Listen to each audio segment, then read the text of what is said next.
I'm Dave, and along with my co-hosts Dan and Steve, we're going to take you all around the world of miniature wargaming.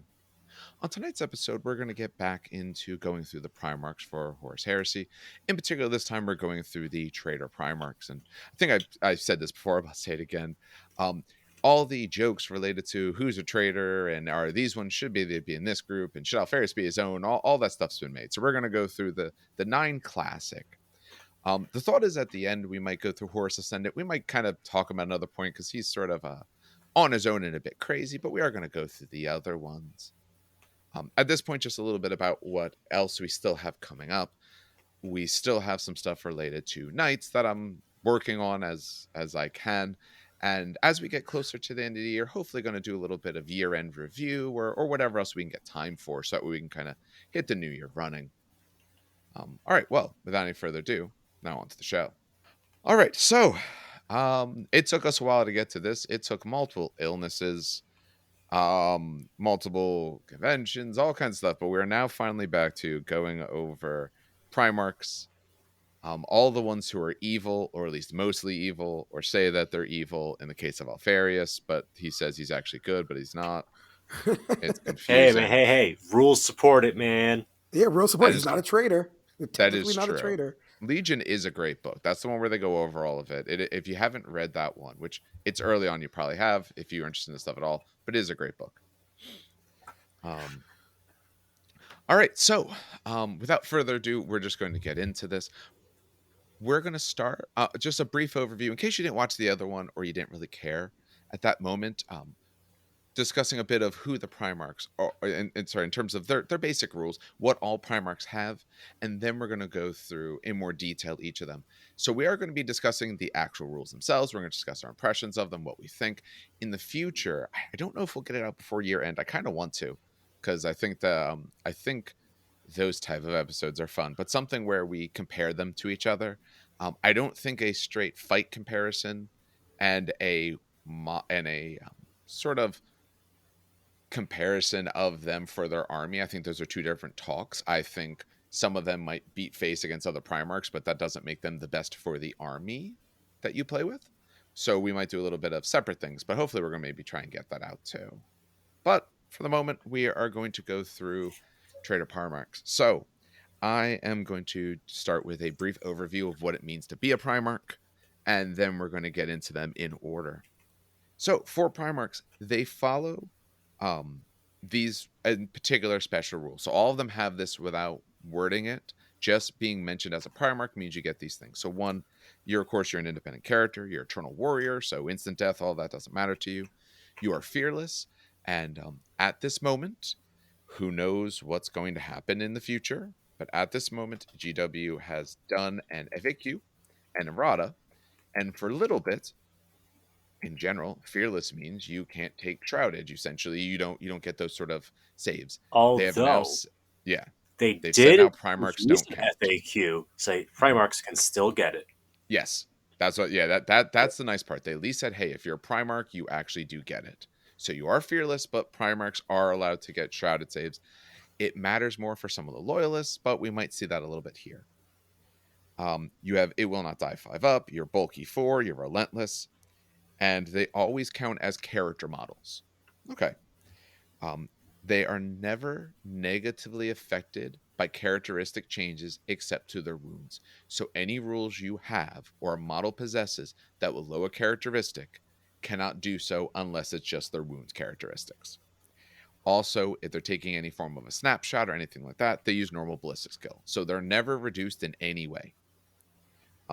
When you attack with a Primarch, either be shooting or close combat, they allocate all of their wounds, and technically their hits, and they tell you should put it into separate pools. So they allocate everything they do.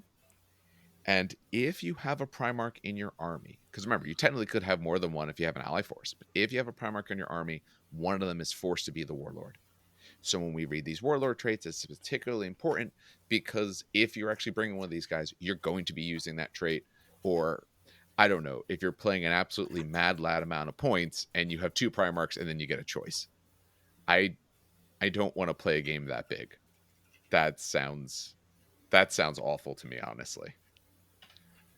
If one army has it. But all right. So we talked a little bit before about who might do what, and Dan has graciously volunteered to talk about the fancy man himself. Fancy man himself. I did want to take him too because someone on Yeah. Reddit has been doing Clone Grim comics, and they're really cool. What is that? I don't know this. So the lore is that there's a clone of Fulgrim going around. Okay. That's still loyalist. So Fulgrim is a demon, but there's still Clone Grim that remembers up to the point where he killed Ferris. Okay. And the guy took that, ran with that idea, and now it's like clone Grim, essentially Fulgrim, loyalist fighting with Gilliman. What the hell is it called? In the second great Indomitus Crusade. Yeah. So they're fighting together. So it's actually really neat. It is really neat. I mean, I for one love a good portmanteau. So I'm pro calling him Clone Grim.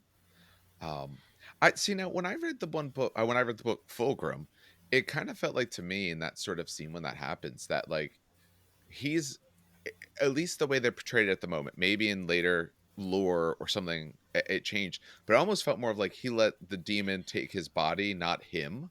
So it's not like he's the demon just controls the shell of what he used to be. Fulgrim gave up. Yeah. That's how I read it, but again, they might have changed it in the 50 plus books since that I don't personally know. It's just really interesting. That's why I wanted to do them, because it's kind of cool to return back to the original. Yeah. All right, so Fulgrim, the Venetian, the Emperor's Children Primarch, is 425 points, which I don't know Primarch point level, so I can't even. It's a little bit low. A little bit low? Okay, good. I literally can't remember. About 460, I would say, is was the average? Okay. Close to the average. Let me check. 425, 450. What's this guy? 450. Maybe some of those are 420. Maybe it might be closer. I thought, maybe one of them's like 500, 600, 415. So lower. Maybe end. 450. Yeah, let's say 450. Yeah, the average might be closer to 450. All right. So, Fulgrim. Most Primarchs have very similar stats with very minor differences. So he's got movement 8, weapon skill 8, ballistic skill, strength, and toughness and wounds are all 6. He's initiative 8, so he is a quick boy. Yeah, he's got 6 attacks, leadership 10, 2 up save. His war gear, of course, he has a special armor, the Gilded Panoply, the Blade of Laer. He has Firebrand, frag grenades. And for special rules, of course, he's Master of the Legion. I hope so. Bulky 6, which I think all Primarchs are. No, they're bulky 4 base. No. Really? Yes. You know why he's bulky 6? Why? I'm actually curious. So a normal Primarch is bulky 4, right? Yeah. He needs 1 for his hair, making bulky 5, and 1 for his ego, making him bulky 6. He's got sudden strike 1, so he becomes initiative 9 of the charge, which is nice.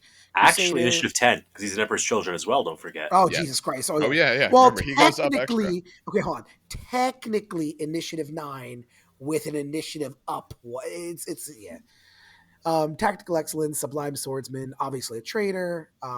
And he could switch, by the way, his Firebrand for the Blade of Lair for no additional point cost. So he gets to choose one or the other. So his warlord trait is basically that all Emperor's Children's models that can draw line of sight to Fulgrim may use his leadership for all morale and pinning tests. And all Emperor's Children's on the battlefield, when Fulgrim's on the battlefield, gain +1 to the wound value used to calculate if the unit has 1 close combat. Right? So they get an additional, I won by 8. I killed 8, you killed 6. I actually, the differential is 3, not 2. Which is nice. That's nice. In addition, I like this one a lot. In addition, the first reaction made in each game turn by Fulgrim in any unit he has joined does not use up a point of the controlling player's reaction allotment, which is nice. They get a free reaction, essentially. Yeah. So I like that a lot. I think it's worth noting huge because Fulgrim's unit's the one you probably are most worried about because he's there. Exactly. What's really cool is that his buff there stacks with the Vexilla. And I believe some of them don't. Oh, that's kind of cool. I'm pretty sure Dorn specifically did not stack. Yeah, a lot of them say they don't stack with anything else. His does not say that. Oh, that's neat. I didn't know. Yeah. But it's a good one. It's a good one. You get +1 a wound, which, that one's kind of but the using the leadership for morale and pinning and also the not using the reaction, that's pretty damn good. That's great. So the +1 in combat isn't bad for what this Legion does, because this Legion's whole goal is to mostly is to get into close combat. That's what a lot of their units want. So that +1 difference can absolutely be a make or break potentially for them. And it's not a tiebreaker. You just count always as +1. And like you said, that might be just enough to make it where you fail the save, rather than the sort of thing of like, oh, we tied and now I win instead. So Okay, makes sense. All right, so his armor, I do like his armor a lot. The Gilded Panoply gives him a 2-up armor save and a 3-up invulnerable save against melee attacks, and then a 4-up in shooting. But basically, he has a 3-up invulnerable in close combat, 4-up invulnerable when not in close combat in melee, and a 2-up normally, which is great. 2-up, 3-up is great. 2-up, 3-up is... That's as good as you get. That's as good as you get. You don't have to make raspberries at it. It's as good as you get. Sublime Swordsman. When Fulgrim makes melee attacks as part of a challenge, he gains the number of additional attacks equal to the amount which his initiative characteristic is greater than his opponent. So they give an example. If Fulgrim attacks an enemy model with an initiative characteristic of 5 as part of a challenge, Fulgrim's initiative 8 grants him 3 extra attacks, which is nice. Also notice it is not unmodified initiative. So if he's attacking at initiative 9... Yep. Or remember, the Emperor's Children trait is not an extra initiative. It's just an initiative step up. It doesn't add. But if you charge and your initiative step 9, that's a good 3 to 4 extra attacks depending on what you're hitting. Yeah, that's really they said that's a very important thing to keep in mind. Flawless execution puts you an extra initiative step. It doesn't actually alter your initiative. Exactly. Now, sudden strike, does that up your initiative, or does it mean you strike 1 initiative step higher? Well, according to the Custodian's FAQ... No, yeah, actually, it should... yeah, that is true. No, it should. It modifies your initiative. I pulled up the cheat sheet. It does modify that's good. Initiative. I wanted to check that because those are... It's a very careful wording there, so I want to make sure we had the correct wording. Good. Tactical Excellence. Once per battle, at the start of any phase, Fulgrim's controlling player may declare the use of a special rule. For the duration of that phase, any enemy units that attempt to declare a reaction against a move, shooting attack, or charge made by Fulgrim or a unit he has joined must first pass a leadership test, using the highest leadership characteristic in the unit, unless that unit is making the reaction includes at least one model with the Primarch special rule, in which case the unit may declare reactions as normal. All right, so basically, if once per battle in that phase, so movement, shooting, assault, thank you. Wow, there you go. I'm thinking melee because of the stupid freaking armor. So yeah, melee, shooting, assault, one of those 3 phases. For that phase, anytime you're reacting to his unit or him, you must pass a leadership test to do the reaction. It's useful for when his unit charge in, so you don't get shot, because you might be charging the thing that's worrying you. Like the other day when I was playing, I had the unfortunate luck of having to try to charge a Sunkiller squad, because otherwise I would lose. I had to try to get in there. It didn't go well. I just barely died to it, but I did just die to it. So like these guys I don't care what else is in that unit. They don't want that firing at them. They're going to lose people. So like I find it most useful there, or your opponent is going to run away when you get close or something. So. Exactly. Okay, no. It's good. It's a leadership test, so maybe don't, you can't bank on it, but exactly. It's easier this edition than last, at least. All right. The Blade of Lair and Fireblade. Oh God, I remember having this discussion with someone. Why you would ever take the Blade of Lair ever. So anyway, let's talk about it. Yeah. So I'm going to do Fireblade first. I'm going to switch it up a little bit. There's a reason why. So Fireblade is his original weapon. It's +1 strength, AP 2. So he's striking at strength 7? Yes. Yep. Strength 7, AP 2. It's Duelist Edge, Jesus Christ. It's Murderous Strike 5-up. So any 5-ups to hit is instant death. Mastercrafted, so you get to reroll 1 hit. And it's a specialist weapon, which I think does not pair with his nope, his other weapon's not specialist. So it's basically a strength 6 AP2 murder strike 5-up. Yeah, that's not bad. Fun fact: Meridian blades and Custodians are better.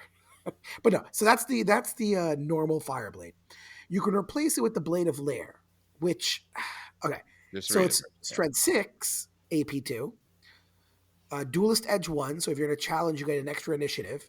which actually does give you an extra attack. Oh wait, no, dual sedges weapon skill. No, you increase your initiative by the amount of brackets. Okay, so that does technically give you an extra attack. Yes, because of it. You have Fleshbane, so you always wound on a 2. Mastercrafted, reroll hits, specialist weapon.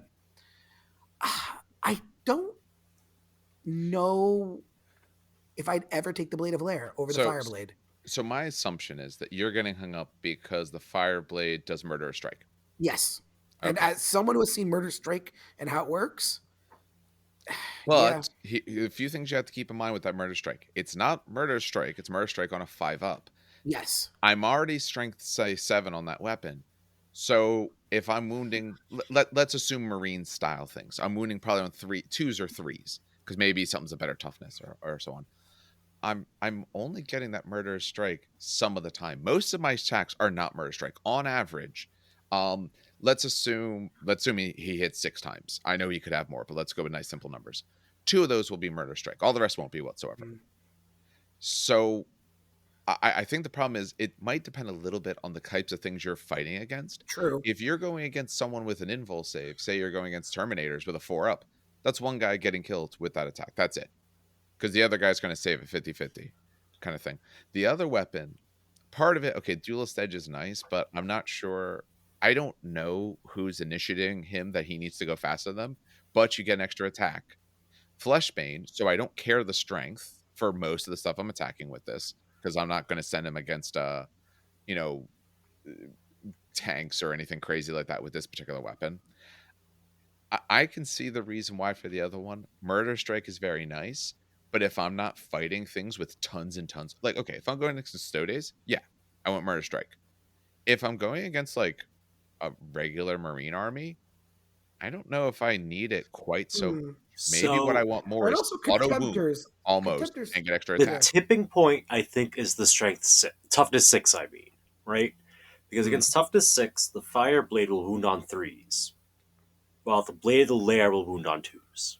Yeah. I think that's kind of the tipping point there. But then you have to look at the Murderous Strike, like, oh, how does that factor into things and such? Because either of these will instant death a basic human. Neither is guaranteed instant death against a Marine. So quick questions, because I don't remember off the top of my head. Primarchs, when they take an instant death hit, is it 1 wound or D4? 1 wound. 1 wound? It's 1 wound. Yeah, it's 1 wound. So for Primarch duels, you want Blade of the Lair. Yeah, you want Blade of the Lair, yes. So there's your scenario, Dan. If you're fighting other Primarchs, you want the Blade of the Lair. Also, weirdly if you're not fighting Primarchs, you want the Fireblade. If you're fighting a Dreadnought, you want Fireblade. I was going to say, if you're fighting like Dreadnoughts, actually, Blade of the Lair is actually better, in my opinion. Well, no, because you have to re-roll the Fleshbane, so you have to end up with a 25 out of 36 success rate, which is roughly 2/3. Yeah. I against one of those, it kind of depends also on their initiative and your number of attacks. Overall, if you're on average dice, the Blade of Lair is probably a little bit better because you're going to get an extra attack out of it, and you're rerollable 2-ups rather than essentially hoping for the 5s. It's probably close. I'd have to actually sit down and do the math, but I could see it being close. Remember, you only get the extra attack if you're in a challenge, and Dreadnoughts generally can't you wouldn't be in a challenge for that one. Oh, very true. Also, I should have mentioned, he also does have a gun that no one really cares about. It's Strength 6, AP4, Pistol 2, Deflagrate, Shred, and Mastercrafted. Hey, it has Deflagrate. Be nice. Most Primarchs have a gun you don't care about. Yeah. That's no, wait. Mortarion is a pretty cool gun. That's why I said most. I didn't say all. You said most, okay. Yes. So, yeah, he's a pretty good dude. He wants to be in a challenge.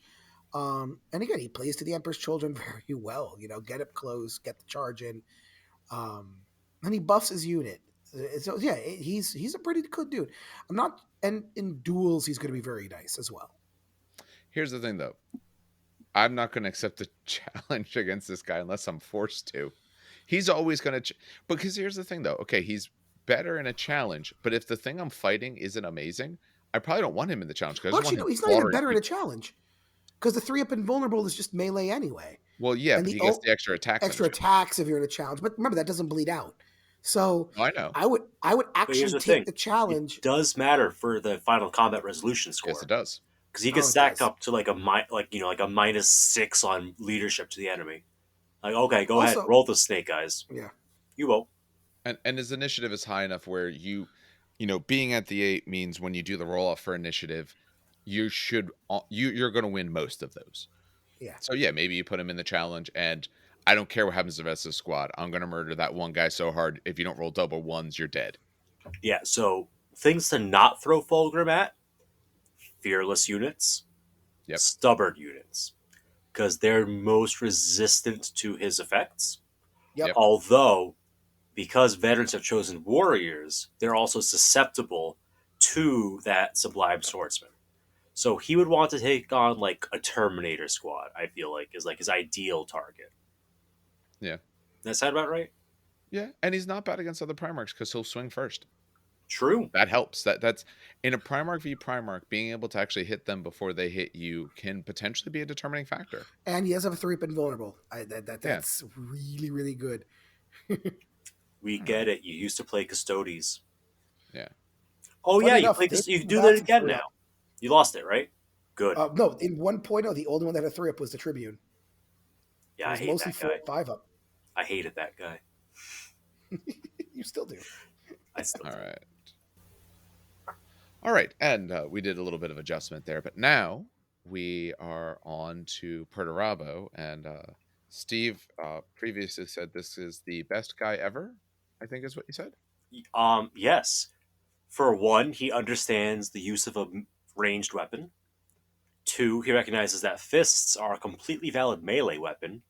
And three, he kind of laid siege to an entire Terra pretty much on his own. The rest of the Primarchs were just there. They didn't really do all that much. He's the MVP. As soon as he said, "I'm out," the whole thing fell apart. Although now All I right. know there's an issue with being able to fit him with like a cool retinue in like 3,000 points with his. Shh. We don't need to talk about it. Okay. It's fine. The FAQs aren't real. Okay. Uh, So yes, here he is, Perterabo, the man that broke Fulgrim's face on a toy warhound and wrestled a fully roided up demon Angron into submission to actually go and do the whole fighting thing. So for Perterabo, you get a movement of 7, weapon skill and ballistic skill 7. It's not, quite as high as Fulgrim on the weapon skill, but his range prowess is, I think, the best in the game. He's strength 6 with a nice toughness 7. He's got 6 wounds, initiative 5, 6 attacks, leadership 10, and a 2-up save. For Wargear, he has the Logos, which is his personal set of armor. He has the Logos Array, which are the guns attached to his armor at the wrists. He has frag grenades, very useful, and a Cortex controller, so he lets you control all the beep boops in your army. For special rules, he's an Iron Warrior, Master of the Legion, Battlesmith on the 2-up. He no longer has Fire Protocols 2, so ignore all references to that, because he has one gun. Both wrists count as one total gun.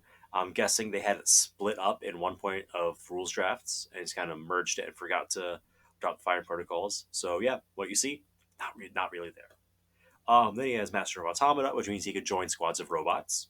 He is locked into the Traitor faction, and finally, he is the sire of the Iron Warriors. And for 35 additional points, you may give him Forgebreaker Desecrated. If, like taking your friend's birthday gifts and corrupting them a little further. So, that Warlord trait, Sire of the Iron Warriors, what do we get? All the infantry in the same army as Perterabo, that are Iron Warriors, roll an extra die for their morale checks or pinning tests caused by shooting attacks and discard the die with the highest result before determining results. In addition, you get an extra reaction shooting phase as long as Perterabo is on the board. Well, not removed as a casualty.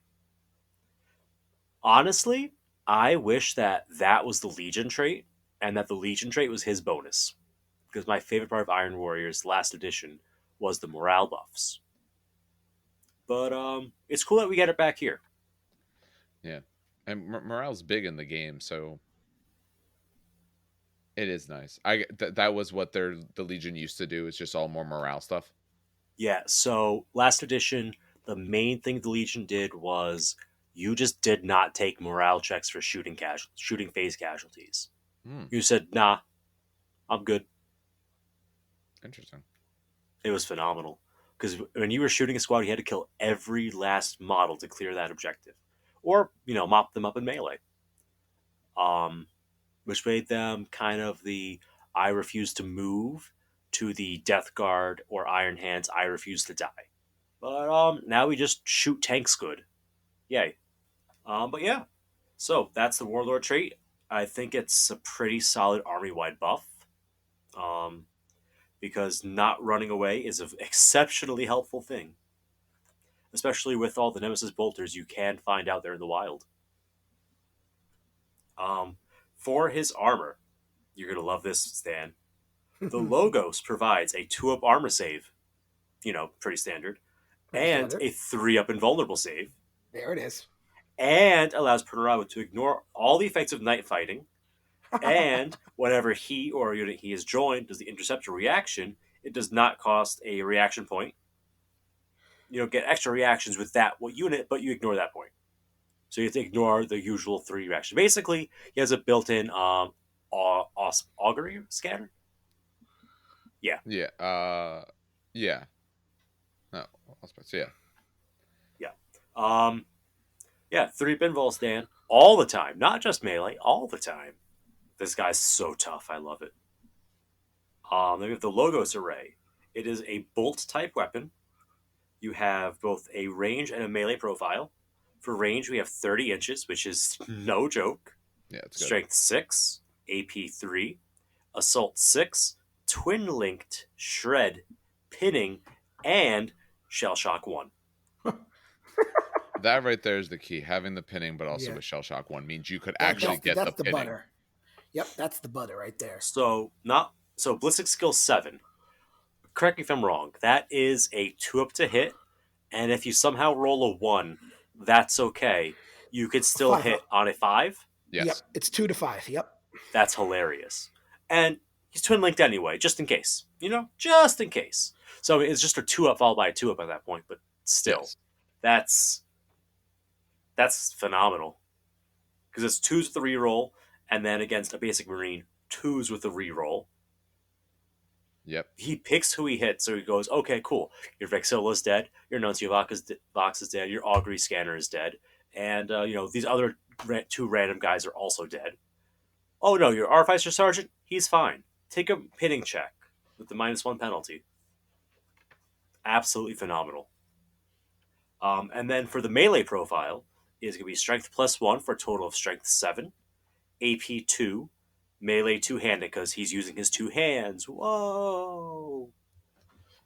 Which is not terrible. I mean, Strength 7, that's what Fulgrim's punching at with his fire sword. Was it Firebrand? Yeah. Yeah.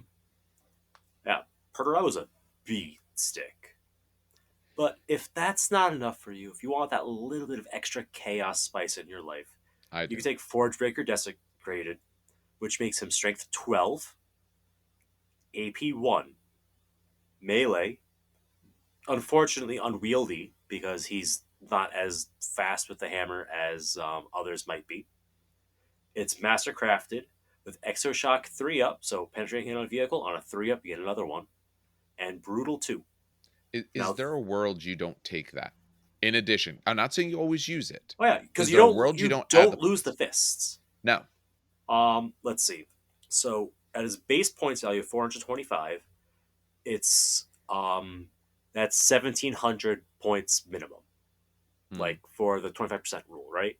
Yeah. So that means if you're playing a 2,000 point game, you have 75 points for your command squads. Can't make a command squad for 75 points, so you take Forgebreaker Desecrated. In a 3,000 point game, that leaves you 325 points. Maybe so you could take your robot bodyguards as a retinue. Yeah, but you already know you got problems Or the with that 'cause Tormentor. the FAQ you don't want to talk about. Well, yeah. Well, that's what I'm saying. Like, maybe you need those 35 points to squeeze in the extra robot. Maybe. Yeah. Maybe, I don't know. I would rather him have that, and maybe he's not in a retinue because, I don't know, he's a Primarch. I'm a little bit less worried about him getting picked off early. Maybe I should be more worried, but I kind of want that weapon because now he can go against vehicles. he can also then go against any other model that you would actually want to assault. Okay, so quick math with the calculator. If you are playing a 3,000 point game, Yes. you can have 2 robot bodyguards, but then you don't get Forge Breaker desecrated. Can I take So, like one bodyguard? yes, you can. I would do it that way then. I'm less worried about him having bodyguards. I'm more wanting him to go and like smack down whatever sort of However, vehicles or equipment I hold want. on. But for him, you'd actually need a minimum of 3 robot bodyguards. So, Uh, quick math there. yeah, Another he ain't 150. fitting it So, anywhere. okay. Get out of here. So, exactly 3,500 points is Perterabo and 3 Iron Circle without Forge Breaker desecrated. Yeah, no, he ain't getting his Iron Circle. That's what they found out, is that you just don't get your Iron Circle. It's too expensive. But okay, but actually, I think I should mention it because it is part of his thing, sort of. Yeah. When you take them as a bodyguard for Perterabo, it has to be a manifold of at least 3 models as a retinue. So this is 3,500 points and up.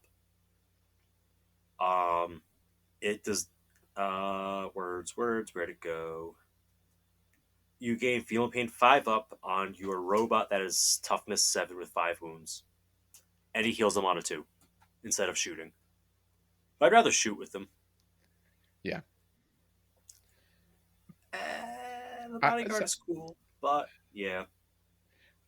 My just thought, especially if I'm going against certain targets, then I even count a higher strength. So if I'm going against the vehicle, I'm essentially auto penning whatever I want. I'm going to kill any vehicle I go against. I'm going to wreck my way through any sort of dreadnought. Other models, I'm going to be doubling out pretty much every model in the game. For obviously, like, certain things don't count because Primarchs, because they're Eternal Warrior and all, but pretty much everything else is strength 12. I'm doubling out anyway. I kind of see him that way. I don't know what exactly I'd put him with. Um, can you take them not as a retinue? Can you just take them and then Absolutely, he yeah. just They could just be elites, but they don't get the Feel No Pain. Oh no. Okay, yeah, the I'm fine with Tormentor's that. the next big question. Let me just see, because it can be a Get dedicated out of here with the transport for Tormentor. Perterabo. So the Tormentor is 900 points. Yeah, no. So that's a minimum of 5,300 without the hammer. With the hammer, it's 5,440 minimum. Get out of here. That's ridiculous. Just a little. Take I'll this put this. guy, But I put had him to with check. your I had siege to check. tyrants, and go walk down the field, I not will. caring about night fighting, and go punch whatever you want in the face. I will point out most people ignore that rule anyway. So, like, I know. Okay. Mini So War if you Gaming. want Perterabo and his 3 robot bodyguards and No. the Tormentor, it's 7,100 points minimum. But if he takes the hammer, now it's 7,250 points. Yeah, I'll say most. I know that at least Mini War Gaming already made mention of this. I know Winter SEO Winters made mention this. He's another YouTuber. I know that we've talked about it in our gaming group, and we are going to ignore it. We're not ignoring that. Well, not in No, Maplewood, I but in think the it's a 30K very- Facebook, in the 30K Facebook chat. I'm in the 30K Facebook. I think Yeah, it's a weak point Don't of the speak for me. FAQ for sure. But that is how it is right now, so I'm going to report it as it is. Exactly. If you want Perterabo and all of his toys and boys, you better be playing 7.5K. Yeah, no, it's ridiculous. If you really wanted to do that, here's the only reason why, if I was playing smaller points, I might be like, ooh, I got to think about this. Because if you're bringing all of that, yeah, you're putting a lot of eggs in a basket, but your basket, It's fucking invincible. It's a steel basket covered in grenades. Like, you're getting through whatever you want. It's only 15 toughness, 7 wounds with a 3 up armor save and a 5 up Feel No Pain. Calm down. Take my models and go home. And then there's Perterabo afterwards. Yeah, with his which, if you're following those rules, with your strength 12 weapon, because why not? Just the piece to resist Fair. He's very cool, and his model, we didn't talk about Fulgrim's model. I do like his model. I like Fulgrim's model. It's a dynamic model that makes sense, unlike certain other ones where without the larger display base, it just looks weird. Looking at you, Sanguinius. Yeah. Fulgrim model has some cool stancing. The Perterabo one I like the details on quite a bit. Yes. Although I do think the tactical knight shoulder pad is a bit much. I'm trying to pull them up now because I went to Forge World site and I remember that's not where they put them anymore, because It's They a hate me. character series. They might have it there as well, but I see it here. I like Fulgrim's model. Sorry, Perterabo's. I do Fulgrim, let too. me take a look at that fancy bastard. Where is he? I haven't seen some of these in a Swoosh. while, and I'm not as big a fan of him. It's a little too. Oh, I know the idea is he's in an action pose for Fulgrim, but he's like standing on one toe, and I don't like that tiny connection point. I like it to look like your model's actually meant to be there, rather than like, hey, imagine his movement. No, no, just go stand on something. It's okay. Get your tactical rock. Oh, and Y- actually, he has one more bodyguard option to mention super fast. yeah. He can also have that one unit from the exemplary battles, the Okay. Dominator cohort. Got it. Those are the Terminators that were in charge before the robots took their jobs. Yes, I do remember them. So this would be like early heresy / during the Crusade. If he is their dude, if they're escorting him around, then they get the feeling of pain. If they're not a bodyguard to him, they get hatred automata. So the feel of pain is generally more useful. So if you want something that's not 450 points as a bodyguard, you have those guys, and I'm not sure the math on that because I don't have the rules in front of me right now. Yeah. If you're following the rules, you need tons and tons of points. If you're not, make sure your opponent's cool with you bringing some craziness. But Yeah. if you're bringing Primarchs out, you should be doing some crazy stuff anyway, so it's all good. All right. Is that Perterabo done? Yes, I think that's pretty much all the very many options available to this model. I think he has the Yeah. most of any Primarch. Just because he Overall, it has feels that way. with and without hammer, with bodyguard option A or B, and then they're in the stupid massive tank. Yeah. All right, moving on to someone a Yep. little a little less Scarier in a very particular way. Batman. Yes. I don't remember we said this before, but I'm just going to say it now. The helmets that came out with travesty. I'll put it this way: I like them more than the Ultramarines ones. Oh, yeah, that I was look just gonna very say. similar. Okay, the Ultramarines I was ones. just gonna say the Ultramarines Okay, suck the compared to this Ultramarine one. ones aren't bad. They're just Yes, they bad are. value. They look fine. I just wouldn't spend money on them. No, they're bad. All right, so Conrad Curze. He is 450 points. He is the Primarch of the Night Lords. He is the scary man who foresaw his own death and all kinds of horrible things. So, he's move 8, weapon skill 8, so a little bit faster than Perturabo. Same good weapon skill that Fulgrim had. Blizzard skill 7, so he's got a little bit better there than some of the others. He has strength, toughness, wounds, all 6s.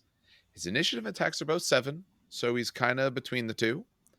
Leadership 10 to up save, obviously. War gear wise, he has the Night Mantle, he has Mercy and Forgiveness, he has the Widowmakers, and he has frag grenades. I do find it funny none of them carry crack grenades. I mean, their But fists are as strong as a crack grenade. I guess agreed. they I just miss find out it on the funny. auto hit, I guess, which is kind of a shame.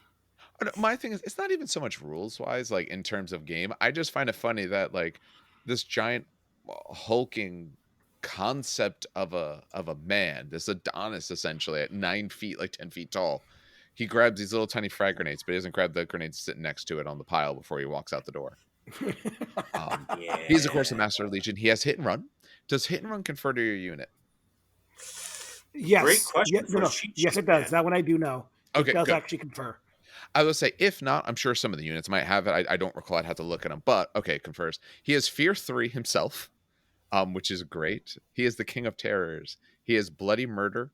He has Night Vision. Remember, Night Vision means you ignore everything related to night fighting and any of the sort of negatives that you receive there.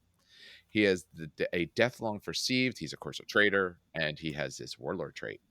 So, for his Warlord trait, all models with the infantry, dreadnought, or cavalry unit type and the Legion of Astartes Night Lord special rule in the same army as him gain Night Vision and Bloody Murder special rules and are immune to the effects of fear. Remember, for these guys, to get Night Vision, it costs a war gear. I want to say it was 15 points for Praise Sight. Yes. It gives them Night Vision. It costs 15 points. Just to mention this, because it talks about having Bloody Murder, going back quickly about what that is. As long as your unit entirely has this rule, They declare a charge against a unit that's either pinned or falling back. The charge roll gains an extra +1 modifier, and if it's successful, everyone in that charge gets +1 attack. So you want to be pinning or having enemies fall back, which helps when you have effects like fear. And your models won't take fear. And notice, it's not they see him or anything like that. It's just in his army. In addition, any army that has him gets an extra reaction in the movement phase. Makes a lot of sense for the sorts of things they do. I think that is an absolute bonkers warlord trait. It is great. My To army me, now ignores Shrouded, period, yep, because night vision. yep, My army now is Bloody Murder, which, if I remember correctly, is an absolutely insane rule. yeah. Oh yeah, it's Yeah, what I just went through. Yeah, if you're yeah. pinned or falling back, +1 to the charge and +1 attacks. Like I'm just picturing it in Bloody practice. murder is I'm also like, if you're outnumbered, or am I? No, yeah, that's their Bloody that's main Murder rule. is Oh, kind got of it, got it, got it. insane. Mhm. Yup, it's wow. That's an army buff. Yes, because when we talked about Night Lords, one thing we said is, hey, Prey Sight for your ranged. It can be good for other units, of course, but your ranged units, it's great on because now it's like an augury scanner with some of the other bonuses. It works really great, and normally it's 15 points, and you'd want a lot of them to have it. Now they don't need to buy it. The only thing that would need to buy it is, can tanks take it? I think so. Yeah, because it's any model. So your tanks would have to buy it. Everyone else doesn't have to buy it. They just get it for free. All right, so far he's super good. Let's take a look at his other stuff. And I know we were down a little bit on Night Lords. Again, I don't think they're bad. I just wasn't super into all the things they did. I think he so far feels like the strongest utility piece. Yeah, people have gotten That we talked real about. upset about Night Lord's take. They did. I think we're gonna make up for that a little bit when we rank some Primarchs. Because I think when we, not necessarily for like he's going to murder other Primarchs. I mean, we'll talk about that. I think that's a separate discussion. But for like what they do for their army, for both what they can do on their own and what they do for their army, I think for the moment he's absolutely one of the strongest because he can give your army one of your best war gear pieces and a really strong rule, save you points on those, plus the things he's about to do here. So his armor, the Night Mantle, he's got 2 up armor save, 4 up invul save. In addition, the Night Mantle allows Conrad Curze to ignore all modifiers to his movement from any source. He automatically passes all dangerous terrain tests when choosing to run, and he adds 12 to his movement characteristic instead of his initiative characteristic. Oh, sorry. When he chooses to run, he adds 12 to his movement characteristic instead of initiative. So he goes really He far if just he's going sprints 20 inches a turn. That's terrifying. to.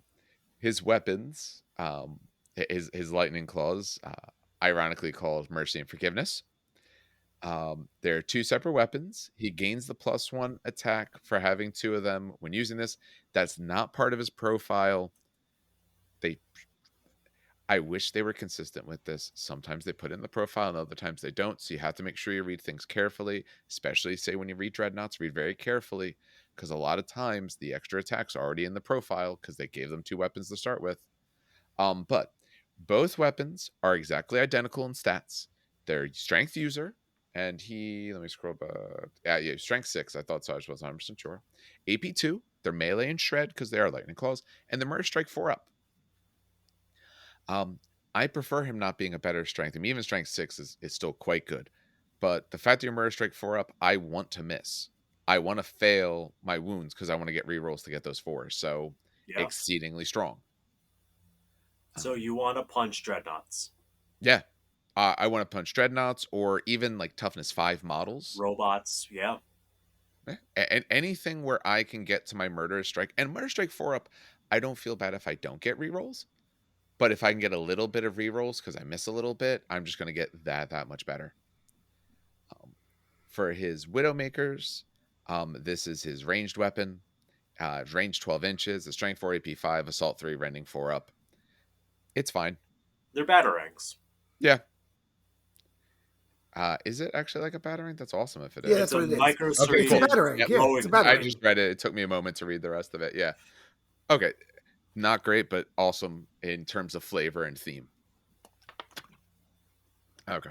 So, 2 more rules, big rules he has.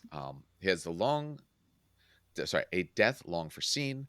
It gives him access to the glimpse of death psychic power only, and he gains no other discipline. So he has a psychic power, but he can't do anything else. So at the start of any assault phase, a psychic check may be made for Conrad Curze by the controlling player. It must be made against leadership 7. So 50-50 chance that you make it in general. Remember, their stats can't be reduced, so you're going to be looking for it on that. If the check is passed, he gains the Feel No Pain 4-up special rule and gets an extra attack for the duration of the assault phase.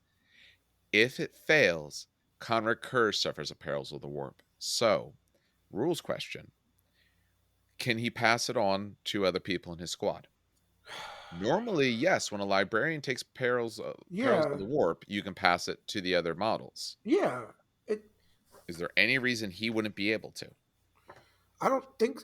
When it says librarian and Perils of the Warp, right? Does it say the librarian suffers the Perils of the Warp? And then, like, the Perils of the Warp says you could take it on the unit? Why do you got to ask questions that I don't have the right page open for? No, because that's what I'm saying. Because I bet you $5 because I have the Imperium book in front of me, and I've been trying to desperately work my errata and FAQ into the custodies. I bet you $5 that, like, the librarian, like the actual librarian, says, "Oh, if the check has failed, the librarian suffers Perils of the Warp." But when you check the Perils of the Warp rule, it says the unit takes it, and I can bet you money. Yeah, it's the Psyker suffers the Perils of the Warp. Yep, so that is the rule is worded. But then anyone in the squad could actually suffer it. Like, here, exactly. You get mind bolted. Yeah, yep. I would say for yep. Oh, that's weird. I knew they were going to do it. No, thematically, I don't like it. In this case, I thematically don't like it, but it does make sense. Like, gameplay-wise, it's cleaner this way. Thematically, I like the idea, like, he just spook himself out so bad he loses wounds. Yeah.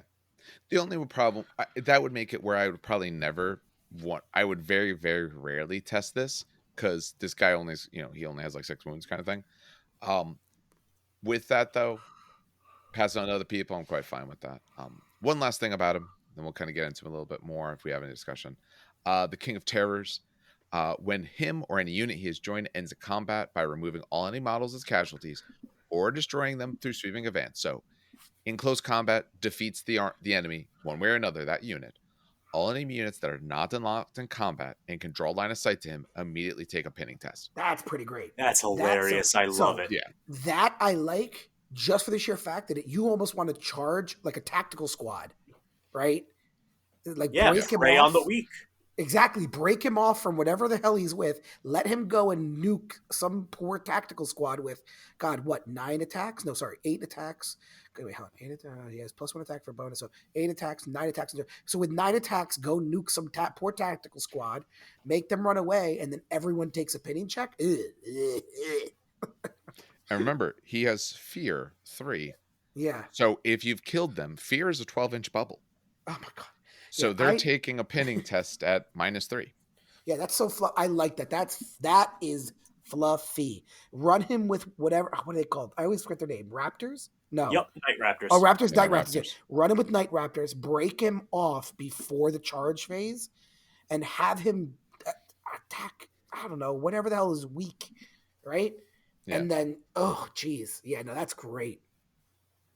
Yeah, he for as mediocre, and I can understand why some people didn't like it, but for as mediocre as we were on their overall rules, like as an army, I think he is probably going to end up being one of the top Primarchs when we actually discuss them in full, because I think he does so far some of the most for his army. He gives you great rules as being, your warlord. He does a lot of very good on his own. So he can go off on his own. He can pin, if your board is decent, because it's not a range, just if they can see him, you're gonna have a chance of pinning a lot of people. I don't know. I just think he's exceedingly strong. That's a 14-inch pin range. He's on a 40 mil base, right? A 40 mil base is 2 inches. So be correct on this. Be careful what you said there. Sorry. It's all units that are not in combat but can see him. So Fear is a 12-inch range. Yeah. But if you're across the board and you see me, you still have to test. Leaderships are a little lower in this edition. There's still a chance you fail. Yeah.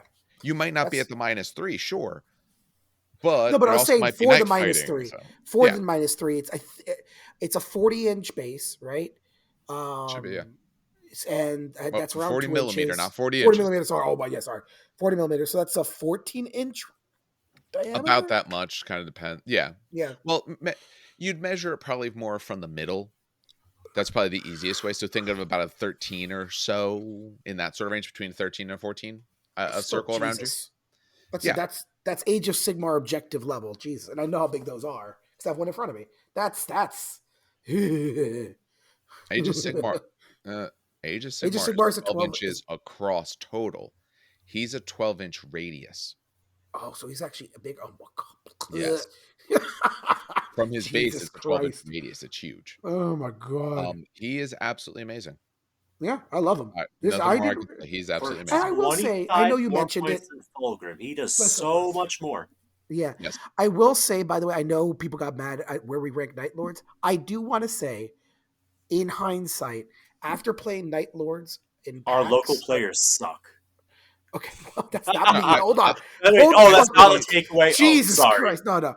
I went to PAX and there was a Night Lords player, and it was a very tough fight because he played Night Lords, I think the way they were supposed to be played, which is just large assault squads, large Terminator squads, outnumbering you, getting that +1 to wound with AP2 weapons, and then having I think he had score pieces in the back, just constantly picking away at squads. So it was a really cool, well-built Night Lords list. So I think Night Lords do play. I would rank them maybe up to a C or B, but again, you have to play them. See, Yeah. I do not waffle. I still stand by where we put them in general. Where do we put them? Because I D? do We didn't think put they them have D, some right? issues. I believe so. I maybe Yeah. go up to C or something like that. I still think the army, when I compare it to other things, I'm more excited by what some other armies do. It I think has a higher skill ceiling. yes, and I think he pushes them very, very high up, more than some of the other Primarchs move theirs. Yeah. Absolutely. All right, that makes sense. But no, I don't. I'm not like Dan. I don't waffle back and forth. I don't sit on the fence. Oh, choose I one just or the realized who's next. I'll Yep. take him. I'll Okay. take him. He's fine. You That's don't fine. have to. You No, don't because have. I you run I Alpharus. could take him. No, I got him. I got him. Sure. Yeah. Dan, so these guys Mostly come in 'cause I sets face of him. 3. I know We've done the first exactly. set. Now there's a new set of 3. So you could either take Angron or Magnus. It's your choice. No, I'll take Angron over Okay. Magnus any day. Oh yeah. So Angron, because he's also very easy to talk about, but he's also pretty cool. Angron, 450 points. We're It's a weird talking way of saying movement that. 8, weapon skill 8, ballista skill 5, strength, toughness, wound 6. He's got. I didn't realize he had a worse ballista. Oh, interesting. Yeah. He's too angry to shoot straight. Yes, essentially. Strength, toughness, wound, initiative, and attacks are all 6. Leadership 10, 2 up save. He's got a couple war gears. The Armor of Mars, the Spite Furnace, the Butcher's Nails, Gore Father, Gore Child, and some frag grenades. He's got Red Sands as a special rule. He has Hatred Everything for obvious reasons. He has Rampage 2. Is he bulky? Are Primarchs bulky? 4. Bulky 4. Bulky 4? Okay, Yeah. so he might get Rampage off if he's stuck in a unit of Terminators. He's got Furious Charge 2, so he goes up to Strength 8 when he charges. Oh, And that's he's got his terrifying. Warlord trait. That is Yep. terrible. Oh, hold on. It's not because I know what Gore Child does because Karn uses Gore Child. I know what it does. He's just terrifying, period. So his Warlord trait is Sire of the World Eaters. I think they're all Sire of the something. Yeah, it's all Sire. Oh, yeah. It's also okay. Yeah. So all models with the World Leader special rule, including Angron himself, gain the Feel No Pain 6 up. Okay, not bad. Adamantium Will 3+ special rules. Yeah, be gone, Psychers. Yeah, Yep. well, I mean, how many AP2 shots are there with Psychers? Is there a lot? I don't think I can't remember any. Whatever. In addition, an army with Angron as its warlord increases its reaction allotment to 3 in the opposing player's movement phase as long as Angron has not been removed as a casualty. This does not allow more than 3 actions to be made in that phase and may not be further modified by any rules or effects, but may only make advanced reactions. Okay. So that's weird. Wait. Only making advanced reactions. Yeah. Wait. That. Okay. Time to look at Big Book. Casualty, but in addition, they only make advance reaction. So So that's Interceptor for short. Yeah. That is.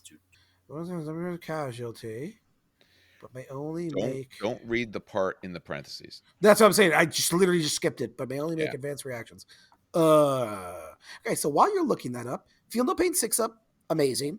I believe that goes to 5 up if you add a apothecary. Yeah, apothecary. Oh no, No, apothecary is naturally a 5 up. Okay. It is the Legion one, the Heart Legion. That's where I'm getting. I keep getting not confused. apothecaries. But it's the still Heart of the 6 up. Legion. Listen, Yeah, still Heart 6 of up Feel Legion's No Pain. Still 6 up Feel No Pain is great. Adamantium Will is great as well. I can't remember any AP2 psychic powers for the life of me. But hey, having a 3 up and vulnerable against that's not bad. While you're looking up that, Steve, we'll come back to that. So you don't get Advanced Withdraw. So you're going to get Interceptor. You're going to get Death or Glory. Okay. You're going to get the one that the flyer has. That one specific model has its own. Yes. That says when enemy flyer comes in, I also come in and I shoot it. I don't know if there's any others off the top of my head. And the World Leaders one I think is in the shooting phase. Not as listed in the book. Yeah, no, World Leaders is the shooting phase. So basically 3 reactions, but not much to do with them. Yeah, did they get fact or anything? Not currently. Oh, I guess the only idea I can see it be is that it means certain war gear isn't quite as important. So if someone comes in with a unit off the board to try to outflank and hit you, 3 of your units can fire into them because it can use up those reactions or something like that. I guess. Yeah. You know, intercept. Yeah, I guess. I would have been fine if it just said they get 3 movement phase reactions. Honestly, it's weird, but still, listen. Yeah, I'm not even mad. If they were worried it was too strong, give them 3 movement phase reactions, but remove all shooting reactions unless it's their advanced, because they don't care to fire back at you. I mean, they're only going to rush at you. That's what the Death Guard do with the Reaping, right? Yes. Where you lose all movement phase reactions, except you get the advanced reaction, which is shooting phase anyway, but lets you move a bit. Yeah. Yeah. It's all right. Weird. So, Red Sands. In any given turn, Angron may make as many challenges as there are. I forgot about this rule. So, sorry. In any given turn, Angron may make as many challenges as there are enemy models with a character subtype or Primarch unit type locked in combat with him up to his current number of attacks. Pull out all the challengers and fight them in order decided by Angron's chosen player during the challenge part of the fight subphase. And save... Basically, you are essentially challenging as many people as you want to up to the current number of attacks that you have. The reason it says current number of attacks, by the way, is later on rule. There's a reason why. Yeah. All models challenged by Angron and Angron himself count as being in a challenge and follow the rules for challenge. And basically, yeah, he just challenges multiple people, if I'm reading this paragraph correctly, up to the current number of attacks he has. Yes. Yeah, essentially, he can. And he must allocate. Oh, sorry, I should have also. He must allocate 1 attack to each of the challengers. Yeah, he has to actively fight everyone. If there's a Primarch in that grouping, he has to swing at the Primarch first. And if he dies in this, the challenge ends when he dies. Yeah. And the effect then ends immediately as well. Which is hilarious. I love this rule. So stupid much. It's nice because sometimes, I have my character I care about, and I have my sergeant, and you make a challenge, and my sergeant's going to die heroically. That doesn't happen here as Angron. I'm just going to challenge both of them. Ironically, and I'm going to put every attack but one at the guy I care about. Also, it's like, oh, I'm sorry. Are you chosen warrior? Oh, okay. I'm going to issue 4 challenges into the unit. Because usually, you do your chosen warrior to try to stop him from nuking someone. But no. Angron's angry. Well, chosen warriors actually doesn't trigger because it's specifically character and Primarch subtypes. Yeah, their chosen warrior isn't a character. You just get to accept challenges like a character. Oh, God. And issue them like a character. So yeah, no chosen warrior. Oh, you don't care about them. They're not important enough. So you're getting what? Sergeant plus apothecary plus HQ, something like that? Yeah. Pretty much. Okay. It's not terrible. It's by still the way, cool as all hell. it's still cool. And the reason it's his current number of attacks is because he has the Butcher's Nails. At the start of each of the controlling player's turn after the first, Angron gains +1 to his attack characteristics for the rest of the battle to a maximum of 10 attacks at the start of the controlling player's 5th turn. That means if the battle lasts that long. If Angron is in reserves at the start of the controlling player's turn when this rule has no effect and his attacks do not increase that turn. Additionally, any to-hit rolls made in any assault phase targeting a unit that includes Angron always count the majority of weapon skills to target unit as 3, regardless of the actual weapon skill of the models in that unit. So the unit is easier to hit. Yeah. It's got the red butcher rule. Yeah. But every single turn he's on the board +1 attack. Yep. Yeah. Yikes. Yeah, he's a problem you got to try to, if you care about it, you have to try to take him down early. Which is funny because you used to be able to shoot him because he only had a 3-up armor save. But now Armor of Mars is a 2-up armor save and a 4-up invulnerable save. Yeah. So, yeah. Speaking, before I get to his weapons, his his pistol is actually good. It's a plasma pistol. It's 12 inches, strength 7, AP 2, gets hot, master crafted. So, I mean, yeah, he actually has a gun you would shoot. Yeah, he actually has a gun. Remember, you could pick your targets. So maybe shoot the apothecary, or shoot. I'm going to challenge him. I don't care about shooting your apothecary. Well, no, shoot it and then you charge in. See, tap the head. No, I'm gonna challenge everyone that's in there. Murderous Strike overrides apothecaries because instant death. Well, I was going to say, the reason I didn't even care about Strength 8 on the charge, by the way, ladies and gentlemen, is because he has Gorefather and Gore Child. They are the same exact weapon. They are both +1 strength for strength 7. They are both AP 2. They are both specialist weapons, so you get another attack right there, by the way, I should point out. They're both Armor Bane melee. They're both Murderous Strike 3-up, and they're both Shred. Yeah. So, on a turn 2 charge, he gets 1+ attack because he gets the Butcher Nails. That's 7 attacks. He charges 8. He's a World Eater 9. He's got 2 weapons 10. So on turn 2, if he charges you, he is hitting you with 10 attacks at strength 9. Yeah. Oh, if he's outnumbered, 11. That's so fucking nuts.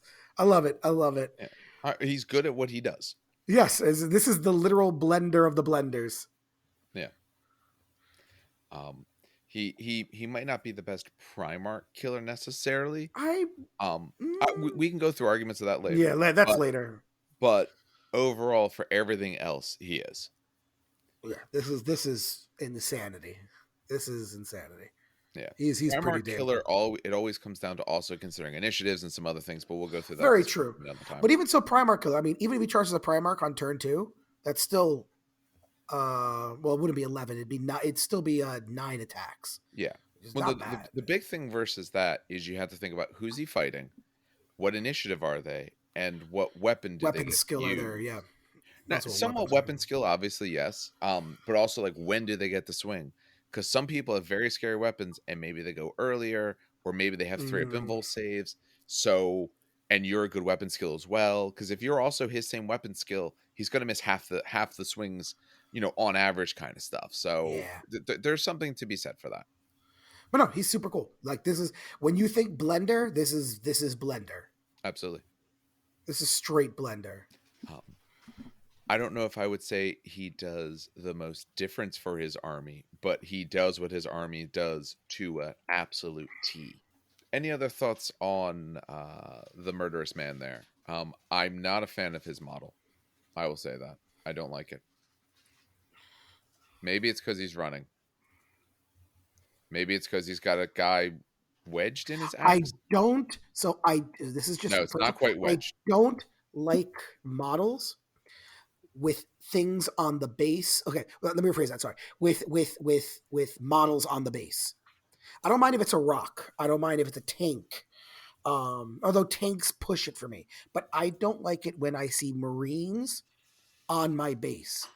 or Tau on my base or Tyranids on my base. Because if I'm not fighting that army, it kind of breaks my immersion a little bit that I like. I can see that. So I always model my, even though I used to do clear bases because I wanted to match the mat, if you notice the bases I have now, yeah, they're Sector Imperialis, but there's no like Eldar on them. There's no nothing. All my bases that I have, the demon bases, the desert bases, there's no something on it. And even Kabanda, which I still haven't painted yet, has a big has like two space marines on it, right? Two blood angels. I'm gonna carve them out. I'm gonna literally cut those corpses out because I Yeah. don't want to paint them, and I don't like that on my bases. But that's just a pet peeve. No, I see that. I'm just not a big fan of the model overall, but that is a thing for me. I'm not huge when your base has a bunch of other models on it. All right. So that takes us to the next guy. And since I actually play this Legion, I will take the next guy. So we're going to talk about Mortarion at 425 points. Like I said, he's the Pale King. He's the paciest man this side of Curze. And obviously leads the Death Guard. So he is both move and weapon skill 7, so a little bit slower than some of the guys, a little bit lower weapon skill than a few of them, ballistic skill 6. He is strength, toughness, and wounds of 7, so a little bit better than they have been so far on average. Initiative 5, so a little bit slow with his 6 attacks, 10 leadership, 2 up save. That part is pretty common. He has the Barbarian plates, he has silence, he has the lantern. He comes with 7 Phosphex bombs. Oh, You know, yeah. just in case you have 7 turns. It makes sense. You can only throw one bomb a turn, right? Can you? I mean, Can't you? technically two. I'll say If you you have could throw it Overwatch. in, yeah, Overwatch In or Overwatch. reaction. Could you reaction it? Someone Well, gets close and I just I mean, yeah, chuck it at me. technically. okay, okay, that makes sense then. Yeah, I'm I'll gonna take it, throw I'll it. take And now you're gonna walk through it to charge me. You're gonna hate it. He also has frag grenades. Who gives a shit? And like it makes sense. Someone in the unit has to. I just find it funny that like they make sure they. Well, they have He to because grabbed then 7 Primarch is. Phosphex bombs and he grabbed like a frag grenade. Yes. He is bulky 6. He is really big. He will not die 4 or it will not die 4 up. He has fear 2, which is great, and Mantian will 3 up because the Legion in general hates psychers. He also has hatred psychers. I was just gonna say. Yep. He has Shadow of the Reaper. He has preternatural resilience. He's of course a traitor, and he has his bespoke warlord trait that they all have. So for his warlord trait, all friendly units composed of entirely models that are Death Guard in the same army as him, including him himself, ignore all penalties to their leadership caused by fear and shell shock special rules when locked in combat. Sorry, as my apologies. And when locked in combat, suffer no penalty to their leadership characteristics due to casualties suffered during an assault. So if you lose the assault, you are just on base leadership. It's essentially stubborn plus in certain ways. In addition, you get an extra reaction in the assault phase as long as he is there. His is probably somewhat low key, very strong, because in this game, not having penalties to leadership or morales or any of those sort of tests is huge, because that's how some armies really want to hit you and hurt you, because they're going to cause fear, or they're going to have shell shock, or they're going to beat you really bad in combat. I mean, this army is kind of known, at least in 40k. They do the same thing in 30k. But in 40k, it's kind of known for being that slow plotting advance. They don't care what's happening. They don't care the damage done to them. They will just try to do their job. This fits that very well. They don't care how many casualties they suffered. They're going to be tougher to run in general. It's one of the less flashy. It's probably the least flashy, but it might be kind of low-key one of the very good ones because it's just nice and useful. All right. His armor gives him a 2-up save and a 4-up invul. Nice and simple. Shadow of the Reaper.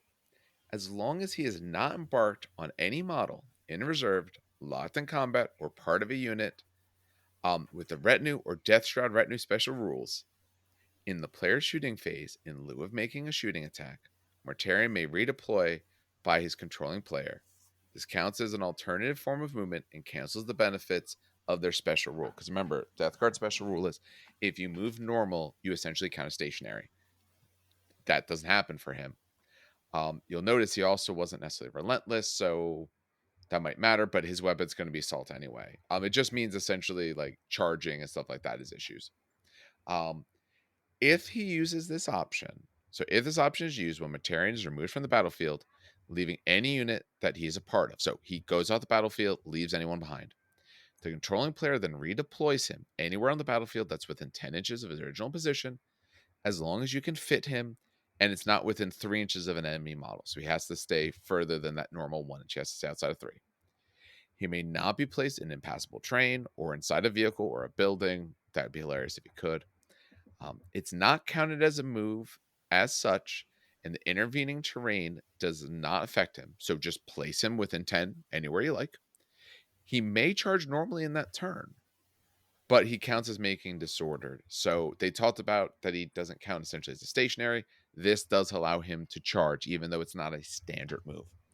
So you can just pop out 10 inches somewhere else as long as you're not already in combat and you're not in a retinue or inside of something already. If you're in a good position to kind of like want him to go off on his own, you can just pop him over further than he moves naturally, because he only moves 7. Further, you can be outside of 3 inches of someone, go and get the charge in and go carve him up. Any hits that, so preternatural resilience, any hits that are allocated to him that are poisoned, rending, or fleshbane only affect them on a 6. So fleshbane, poison, rending, all of it is essentially reasonably useless versus him, which is great because, he grew up in Barbarous. He's inhaled so much poisons and toxins and terrible things. It doesn't matter to him anymore. His scythe is silence. It's a power weapon. It's +1 strength. So that makes it strength 8. So he's doubling out Marines, AP2. It's melee, instant death, just instant death at all the time. Yeah, instant, yeah. Yep. Sunder. So can reroll versus trying to pen vehicles and things like that. It's 2-handed and reaping blow 2. So get in, you can send him off on his own, hit more than one model, and you're going to be sitting, if you charged, 8 attacks, 9 if you get your charge bonus, which if you did your special move, you don't, but all your attacks are instant death. And, whoa, my apologies. Give me 1 second. My phone. Oh, shit. Uh-oh. Is that the badass alarm going off? No, that is my phone. So my phone is new. That is my phone trying to call 911. I don't know why. Wait, what the fuck? It was in my pocket, and when you go to the lock screen, it gives you like, put in your code, or the bottom is, hey, call like 911, call emergency. And it gives you that alarm to be like, yo, you're about to call 911. So it happened one time before. Oh, boy. Luckily, I canceled before the call even starts. Oh, boy. Yeah. That's not stressful at all. No, the other time it happened, I just missed and hit the button. This time it was sitting in my pocket. I don't know how that happened. But that's weird. Yeah, it is weird. But that's okay just otherwise. Me, or does Mortarion hit harder than Angron in combat? With the strength 8 always and instant death always. Like, just pure, like, I'm punching you in the face power. I think he's better. Although he has less attacks. Dramatically, right? Yeah. As turns go on, he will. In the beginning, not so much. He won't be that many less, because he's 6 attacks. If he can base multiple models, he's essentially 8 +1 on charge. If he gets the charge bonus, 9 versus like round 2 Angron is 10. So it's not that many less, but as turns go on, it'll start being a couple extra less. It'll start. I will say the native instant death versus the murder strike 3-up is nice, because if you do roll that 2, it feels bad. It's not murder strike exactly, but instant death is just instant death, which is that is nice. Yeah, a flat instant death. 2-hit a contemptor, which is really funny. Yeah, that's the other thing. He's very good against ones like that because all of his swings are just automatically instant death. And remember, he's the toughness. Sorry, he's strength 7, makes him strength 8. So even on the 2s or something like that, or or the 3s in that case, or anything like that, it's an automatic. So he probably hits just about as hard depending on the thing. There's certain spots where he starts to fall behind, but like pound for pound versus the things you probably are going to be swinging at, he's just as good. I'm surprised he does not have rad grenades. I mean, Huh. that's what the rest of the Legion is for? Question mark. Yes. I know, but I'm just, There's I ways just to get realized. those. I mean, I know. honestly, every Primarch benefits from rad grenades. So, Yeah. I mean, just have some destroyers like flying up next to your Primarch, just to No, it's just sprinkle a really little bit funny of that he gets it. I would radioactive think that love. out of all the Primarchs, he'd be the one that has it. All right. No, that's Yeah. fair. That's fair. He's got Phosphex bombs, and that alone is kind of cool enough. 7 of them. Yep. And his range weapon is a Count the lantern, 7. 18 inches. It's plasma. It's strength 8, AP2, assault 1, and sunder. I An don't care. I'm instant going to be death throwing. plasma I'm going to gun. be throwing. That's Yeah, fun. but I'm going to be throwing Phosphex bombs because that's more fun. But the And it's also more range, the useful. range. That's the only problem. Is the range. Technically, remember, True. it's technically 8 inches because it's 6 inches to throw the bomb, but creeping death. Ooh. But you have to touch the model first. Yeah, I know exactly. It's still 6 inches. Wait, hold on. Not the entire circle doesn't have to be within 6, just the middle. The center has to be within 6. Yeah. So you got what's it's about- So it's you 7 have and to a half have then. an enemy model So within 7.5 6 inches. About 7.5. But then it 7.5, adjusts to. Yeah. But the first model has to be within the 6. That's the problem. Yeah. I'm still. My goal with him is to get close enough to assault people. That's what he wants to do. I'm throwing a Phosphex bomb in your face. That is The fair. weapon is not bad. A strength at AP2, assault 1, I'm not quite as impressed with, but that means there's that one model I want dead. Fire at that one model. But I'm not sure what he's worried about. Mortarion's great. He's beefy. He hits like a truck. I mean, yeah. Yeah, I might need him. I don't actually have him. I don't think I have him. I don't remember if I ordered him. I guess we'll find out whenever our He order also comes helps in. with morale. Like he's just all around solid, and Yeah. he's one of the cheaper ones. I mean, not Yes. much Yes. of difference. He's 25 points less than the others. Ooh, but wow, Yeah. Mortarion, fuck yeah. Yeah.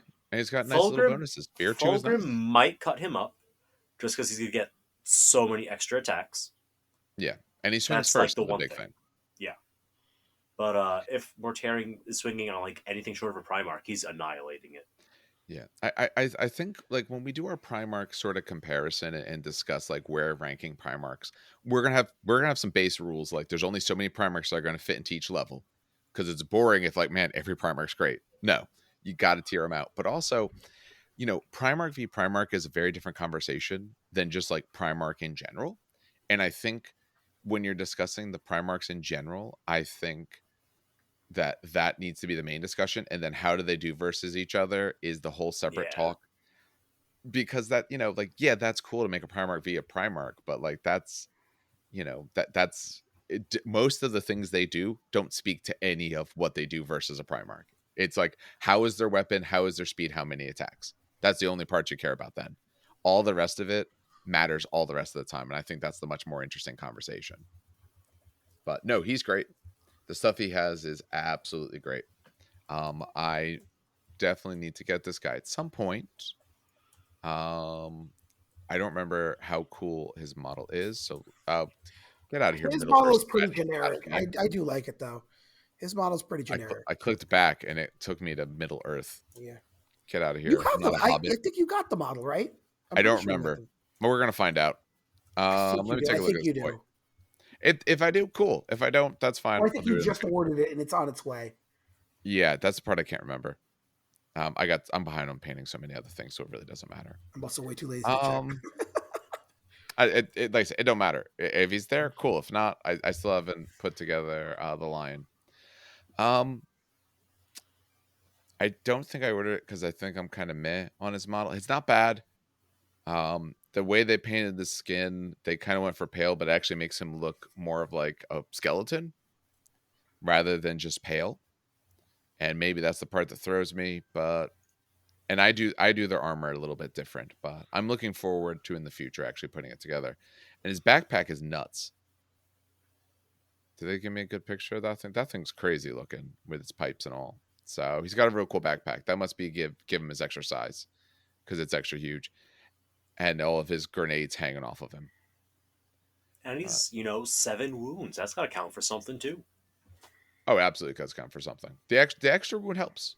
Being a Primarch, only having 6 wounds, like yeah, you're tough, but you're not invulnerable. People can get through you. People fire enough shots at you. You're gonna fail saves. It can happen. Like I definitely failed 3 or 4 2-up saves in a row. Yeah. And they definitely weren't rerollable saves against Blast Template, and it definitely didn't happen earlier today. Definitely not. So many flavors. Well, hey, just get good But with yeah, rolls. Just have Dan. fair. Yeah, Honestly, get. it's the Salamander's dice, man. They understand. Yes, we are the Istvan Legion. We are here Yeah. to die for the narrative. Here's what you do. You call Dan up. You make him FaceTime it, and he just rolls your dice. Yeah, There you pretty go. much. Yeah, Pretty Dan, much. can you That's what it please roll comes down dice for to. me? Can I just Yeah. like Hey, look, hire you as listen, as you my laugh. official dice roller? I mean, you laugh, but like, When he plays one of our friends, he rolls the dice for both sides. yep. And it doesn't matter what dice I roll. It's literally it'll always be the same thing. No, it's not always the same thing, but he tends to roll things that seem a little bit out of the ordinary. But why don't we move on to the man in red? The other one who communicates over long distances to do strange things with chances and percentages. That is Magnus very the true. Red. This Take this is expensive yeah, boy. yeah. There's a reason why. The other fabulous bird boy. Although he's not a bird just yet. Magnus the Red is, I think, the most expensive Primarch at Outside of 500. Horus. Yes, Horus at base Horus is five. 600. Oh, is he still? Oh, Jesus. Yeah. No, he's 600. Yep. Oh, Yeah, You are base correct. is 600. Okay, so the second most expensive Primarch, Magnus the Red, right? He's pretty cool. He's got a movement of 8, weapon skill of 7, and then everything else is 6s until we get to leadership 10 and a 2-up save. So he's got a very generic stat line. Why is he so expensive if his stat line is like generic Primarch? Believe me, it's not the stat line. Well, we that's What? he's burying the Mhm. lead. Let the Yeah. man Let the man work bury the his lead. magic Okay. here. All right, Yes. so Oh, okay. what's his unit type? Oh, he's a Psyker. That's cool. He's got the Horned Raiment. He's got the Blade of On Nunerta. Nunerta. I totally On blew. Nunerta. I That was completely good. like flawlessly got through that. He has a Sapphire Serpenta that has the all important Primarch pistol, of course, and of course the frag grenades. Can't leave home without your frag grenades. He's a Thousand Sun, Master of the Legion. He is the Arch Sorcerer. He has Deep Strike because he's going to step through the warp. He's got the what's it called? You know the Space Stone, yo. He has Adamantium Will 3 up, so you're gonna Psychic Bolt me? How about no? He has Shrouded 5 up. Thank God the FAQ fixed that. That would be two Primarchs that wouldn't get their rules otherwise. Yeah. So Ridiculous. this one I assume represents like warp energy, or is that representing his like divination? I think it's literally I the think warp it's more energy. divination. Oh, I To thought it was just me, more it's warp energy. I think it's a little bit of both. I think it could be divination, like he's maybe not where you think, or maybe even his ability to like telekinetically put like the image of himself somewhere else. Like you don't know necessarily where Okay. he is, or to hide himself. I think it's a combination of ideas.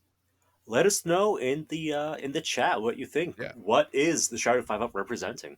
exactly. Especially if you read more of his stuff. I read the book, but it was so long ago. I don't know if they like gave a nice definitive idea. You read books? Ha, nerd. Not All anymore. right. Not anymore. Let's see. He's also got the Eye of the Crimson King. Well, he is the Eye of the Crimson King. He is locked in to be a traitor, and he's the Sire of the Thousand Sons. His Warlord trait says all infantry in the same army as Magnus the Red with the Psycho subtype. Which is like all of them. Yeah, spoiler. It's all of them. It's all of them. They gain Adamantium Will 6 up. And if they already have it, they increase it by 1. So if you were like a 4 up, it's a 3 up, and so on. And any Thousand Suns model that suffers part of the warp reduces the wound suffered by 1 to a minimum of 1 wound. Not to 0, but to 1. Still helps. Still helps. In addition, an army with Magnus the Red as a warlord gets an extra reaction in the opposing player's assault phase, as long as Magnus has not been removed as casualty. Okay, that's not bad. It's not bad. It reinforces leaning into Psychers a little bit. Yeah. I don't think it's my favorite, though. No, the The first first line, half is useless. Well, no, the first line is worded that way because notice it's in the army. So if you have allies, oh, they're not Psyker, they don't get the Adamantian will. So that's why it's worded that way. Because his True. second ability says, oh, when you're 1,000 sun. True. So That is very true. not that it helps that much, but that's why they word it that way. So there is some sort of weird interactions you can have, but otherwise, I think the Warlord trait's very meh. Yeah, no, this one does not impress me. All right, so what No. makes this guy 520 points? Like 100 Heralds of points the Warp ahead is of the huge, though. others. That one Oh is no, extra. absolutely. As long as you build You into it, but then that's so much dice rolling of am I actually going to make my powers work? But at least then you have less of the negative. Like without Yeah. that, I'm really concerned about ever rolling my powers. With hey, let one less. I'm probably gonna roll them a little more often. So the rest of it is garbage. But that part I'm kind of happy with. All right. All So right. what does he do? Why is he so expensive? All right. So he is the arch sorcerer. So he has access to all of the core psychic disciplines in the core psychic discipline list. So basically, all the spells in the main rule book he has. To simplify that as much as possible, he has them, all of them. When making a shooting attack or attacking during an assault, you can choose any one psychic weapon from any discipline, regardless of which ones he's used already in the turn. So he's attacking, he's going to use magic. Big surprise. Um, in each turn, you get, in addition to any other psychic power, he also gets to use a minor arcana from the Thousand Suns roster of minor arcana abilities, and we use a different one each turn. And you automatically pass psychic tests for your minor arcana powers. If I remember correctly, the unit specific powers do not count as minor arcana, right? Like the Blade No, Cabal it's is not the minor list. arcana. Yeah, there's the five. What is it? Five of them. It's those ones that Okay. would count. It's just the ones that match the cults. Okay. Yeah, I would say so. Yeah, because just the way it talks, Yup. I don't Just think double because checked. it's Yeah. prospering arcana kind of things. That's the ones in those list. Okay. So, God, that's so many spells. I'm just assuming there's something for everything in that toolbox Yes, because it pretty much is. Um, for the Thousand Suns ones, to cover them super fast, it's like +1 invul or an extra Hammer of Wrath hit when you charge, or you get to move faster, or you get you get to ignore one hit in the shooting phase, or yeah, what's the last one? oh, for the Or minors. minus leadership to the enemy that you're shooting at. Yeah, Most of those don't help much. You're probably going to be doing the bonus invulnerable most of the time. But yeah, he has access to all of it just in case you want it. And there's so many spells in the book, you're going to find something that you need. My advice: either get the reference cards or print out reference cards. Just get absolutely. yourself a deck of cards. So you have to flip them through the book every 30 seconds. Be like, these are the 5 I'm going to use the most often. Put those in front of me, like spread out, and then the rest in a stack for just in case. Just like 40k stratagems. Um, Okay, so Arch Sorcerer, lots of magic. Makes sense. He's Magnus. I'm understanding the points now. What's next? The Eye of the Crimson King. When selecting targets for his psychic powers, all models in the range are assumed to be in line of sight, unless they're in a transport or a building. Okay, so he sees everything. Makes sense. He has the magical, fancy special eye. And then we have his armor. Gives him a 2 of armor save and a 4 invulnerable. And if he gets hit with a destroyer type weapons, reduce the wounds it inflicts by 1 to a minimum of 1. That's funny. I like that. For his blade, it's fixed at strength 6. So even if he has like super duper muscle growth spells going off, it still hits at strength 6, right? Yep. Yes, but it is force. It is force, which means you could double it to 12, but the base is still 6. But it's AP1, which is really nice. I don't like it that much. It's two handed. Eh. It It's it's there. his weapon is not necessarily what you're going to be rushing in the combat to want to work with. I could see, okay, he can force it so he can do pretty well if you happen to have a vehicle in the way or anything like that. But yeah, his melee stuff is nothing to write home about because he doesn't have some of the extra bonuses. But hey, if you get the strength 12 AP1 with 6-7 attacks on the charge, that's good. And he deep Yeah. strikes, so that's fun. I'm sure you get more attacks through spells too, because I know there were some last edition that did that. There's probably something to do it again this edition. I'm sorry, Yeah. I play Iron Warriors. I don't know Magic that well. Yeah, there's some good ones that you could do. Even the ones like that shutdown reaction, so at least you're not getting hurt when you go in. Oh my god, all I know is telepathy, because it's always that spell. It's always that spell. And no reactions I charge. Yes. Okay, cool. He might not be the one going at the giant, super heavy combat unit, but he's going to do well against the other ones, especially if you get the force. The only feel bad would be if you roll to make it strength 12 because I want to double out these guys and all this kind of stuff, and you fail the test because he doesn't auto pass that. And I failed 10s. Let me tell you. Yeah. All right. What about his stupid gun? He's got a plasma and force gun. He's got a 15-inch range, because of course it does. It's strength 3. Because sure, why not? AP 2, assault 3, death brigade force. So it is a Volkite with extra steps. Yes. And you can make it strength 6 if you want. Volkite that's AP2 is nice. It's a Volkite that's AP2. I get it. It's AP2, and that's great. But the extra steps, just come on. Really? Okay, I know he's leadership 10, and 10's a great number, and you usually pass 10s. I'm going to roll an 11 or 12 every time, I guarantee you. Even if you don't roll it every time, this is one of the spots where, okay, you put him at 520 because he has all this potential psychic potential, all these sorts of things. Great. I would have preferred they did him towards a good day, not a bad day. Yes.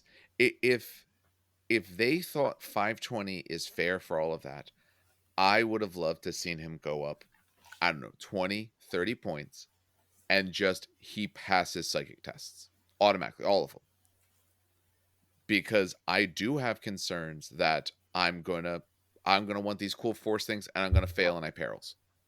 Or hey, my cool power I want, I fail it and I perils. You're not gonna do it a lot, but it can happen, and if it does, that could absolutely swing one of the big things. Like I said, you're going to combat. I'm going against a bunch of Terminators. I want to be strength 12, AP1. I'm going to carve through them. Hey, I failed. Oh, my unit took some wounds, and I did my swings. Maybe I killed a Terminator now instead of killing 3 or 4. For that many points, just let him pass his test. Don't bother taking it. 10 is still a failable number. Not Honestly, often, but it'll happen. I'm flipping through the spells super fast right now. Yeah, of course. And they're not like as crazy as they were last edition. No. Like you have 2 spells per discipline compared to the 6 of last edition, which was too much, 100%. But like it's like, here's a gun. They're cool, but like they're not great, Yeah. You get a spell and then you get a weapon. Yep. That's what all the trees are. 1 spell, 1 weapon. And none of it's that crazy. Biomancy could be good for the unit / that he's in, depending on what you put him with. I can see that being nice. Telepathy is always great. Telepathy is good. That's like the one everyone uses because it's probably the best because it shuts down reactions. Well, the other thing is you technically, because by wording, he can choose what he wants when he wants, right? Yeah. When making a shooting attack or during assault. Or attacking during an assault. So, like, if you had a melee psychic weapon, such as Biomancer's Rage, you could use that. Okay. So, let me see. Because this wording here makes a difference. So, okay. When he's shooting or attacking, he can obviously choose whatever weapon he wants. I'm cool with that. He has all the core disciplines. So, correct me if I'm wrong, but does that mean, okay, shooting phase, instead of him shooting his gun, I do biomancy, boom, I up my toughness and strength. Now it's assault phase, start of assault phase, I telepathy. Sure. Yeah, that's how I read it. Yeah. Okay, that's the same way I'm reading it. That is good. I still wish for 520, though. He kind of just made his tests. Or up him a little bit, so that way he can auto do his tests. Because, like I said, you're going to remember those times that you roll bad. And it's going to happen. If you roll that many psychic tests, you are going to start to fail some. But overall, I like him. I think he is very good. He's just super, super pricey. And his Warlord trait only matters for the Perils of the Warp. The rest of it, it doesn't really do much. Any other thoughts on this very, very expensive man? No? Okay. So we are on to the last set of 3. Now, I know Dan wants to talk about Alpharus. Steve, do you care who else you talk about? Because you Make you him did do just talk. Arabic. Make him do the word bearers. Make him do Ew. Lorgar. Gross. Make Why don't you do Lorgar? Because No, I know you love his books so much. I haven't read that About in years. the God Emperor. Actually, Dan, it would how fit very amazing well. he is. It actually would fit very well, but I do want Alpharus. Because he does demons. Yeah. Yeah. Also true. Actually, I will do. Actually, I will do Lorgar. Ooh. You do Alpharus. You guys do Alpharus. I will do Lorgar because it does talk about demons. There we go. Okay, so am I taking? I guess the question is, am I taking Horus? I sounds guess that way. leaves you with Horus. That's fine with me. I got no problem with that. Okay, we are going to talk about normal Horus, not the Ascended. At the end, we might talk about the Ascended, if we can, because it's a full page of text of what it does. We would shorten. He's also 1,000 points, so like, yes. Yeah. They made him because they wanted to say like, hey, this happens to this guy. Let's just give you the crazy. Like, you probably shouldn't do it ever. Or, hey, you're going against a side and they're bringing like multiple Primarchs. Go bring this guy. Go see what happens. And it gives you a taste of what the Emperor would be. Okay, so Horus Lupercal, he's 600 points. He is the War Master, all this sort of thing. So his normal, quote unquote, normal stat line, he is move and weapon skill 8, ballistic skill 6. He is strength, toughness, and wounds of 7. His initiative and attacks are both 6, 10 leadership, 2 up save, obviously. He has the Serpent's Scales. He has the War Master's Talon, World Breaker. He is a Cognis Signum. And he, of course, has frag grenades. He is, of course, unique. And they do talk about on the same page, they talk about the Ascended version, which makes him corrupted. So he's not naturally corrupted. He's a Master of the Legion, of course. He's the Master of War. He's the Master of Weapons. He can deep strike as well. He's a traitor. And obviously, he leads the Sons of Horus. If you want to ascend him, it's 400 extra points. He costs 1,000. His Warlord trait, very short and simple. All models that have the infantry unit type in the same army as him. So again, it doesn't care about if they're Sons of Horus or not. Just in the same army. Get one extra leadership, and they're stubborn. This is another case. Really good. Yes. This is one of those cases where, again, it's not flashy, but it is just across the board amazing. Because the extra leadership is really, really strong. This game, the leaderships tend to be a little lower. And stubborn, I'm not getting reduced by all these things that normally reduce me. Great. No one wants to fail when they're serving the War Master, and he would carve you up like a Christmas goose if you do. Master of War. Once per battle, at the start of any turn where Horus Lupercal's controlling player is the reactive player. So once per battle, at the start of a turn when your opponent is going, the special rule may be activated. For the duration of the turn in which the special rule is activated, the reaction allotment for the army, including him, is raised by +1 in every phase. So once per game, when you're the reactive player, your allotments are +1 in all the phases. That's now, not bad. Yeah, so that means essentially you have 2 allotments in all the phases. Minimum. You might have some extras. Oh, his because his Warlord trait doesn't give you an extra reaction. No, it does not. Not. But once per turn, you have tons of reactions. So that's nice. Exactly. I still, for 600 points, I still would have given him an extra reaction somewhere. So many points. It's so many. Master of Weapons. During the assault phase, he can never be hit by a melee attack on a score better than a 4-up, regardless of the weapon skill of the opponent. In addition, during the assault phase, Horus may choose to split his attacks between any of the weapons he is equipped with, declaring which attacks will be used and with which weapon profile before any of them are rolled. So he can use all of his weapons. Normally, you have to choose a weapon in general, but he can choose anything he wants. And he's never hit on any better than a 4. So now, that's kind of tough because he's weapon skill 8, but no one hits him better than a 4. Exactly. I think Um, Sanguinius was 9. Is that no? It's not Sanguinius was 8. I don't know. I don't think so. I But can't if you remember. have bonuses, like the lion has a bonus with his weapon of +1 to hit, or if someone has a +1 to hit, that's really what it is. It's not so much your weapon skill. So I know like it would affect the Mm. lion and a few other small All right, cases. that makes sense. That makes sense. Yeah, it doesn't affect much, but it is useful. He of course is a 2-up and a 3-up invul save. So 2-up regular save, 3-up invul save. For his weapons, because he essentially has 2 melee weapons and the one can shoot some shots. Worldbreaker, it's a strength 10 AP2. It's melee, mastercrafted, brutal 2, sunder, but is unwieldy. His other weapon, because kind of talking about it goes hand in hand because he's allowed to split, unlike most other things. One is shooting, one is assault. If you're shooting, it counts as a bolt weapon. In shots, it's a strength 5 AP3 twin length bolter. That's really what it is. For his melee, it's a strength user. He was, what was it, 7. I had to check. Some of my numbers 6. 7, AP2, melee shred, and deflagrate.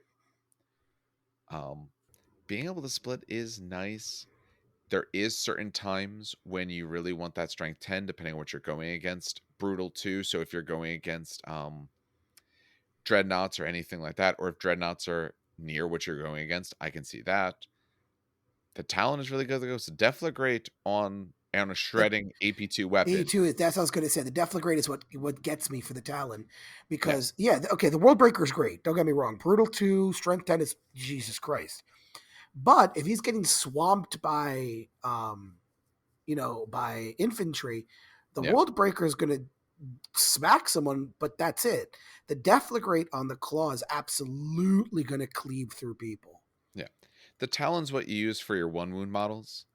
The Worldbreaker is what you use for your multi wounds. I would even say for like 2 wound models, like Terminators, I'd still use the Talons, believe it or not. I would still use the Talons, only because it's AP2 and Deflagrate. But I don't want to do the math. So Well, here's the thing though. The other one's brutal too. So if I hit you, you're going to take 2 saves on a 4-up. On average, 75% of the time you will fail a save. Yeah. A minimum of 1 save, which means you're dead. Very true. Very true. Only because of that. If it wasn't brutal, then I wouldn't. Splitting the attacks, again, it's nice that you can do it. I don't see that being quite as useful. And not being hit on better than a 4, it's really hard not to be him to hit him on better than a 4 anyway. Tell me why I shouldn't be underwhelmed by him, because I am. Okay.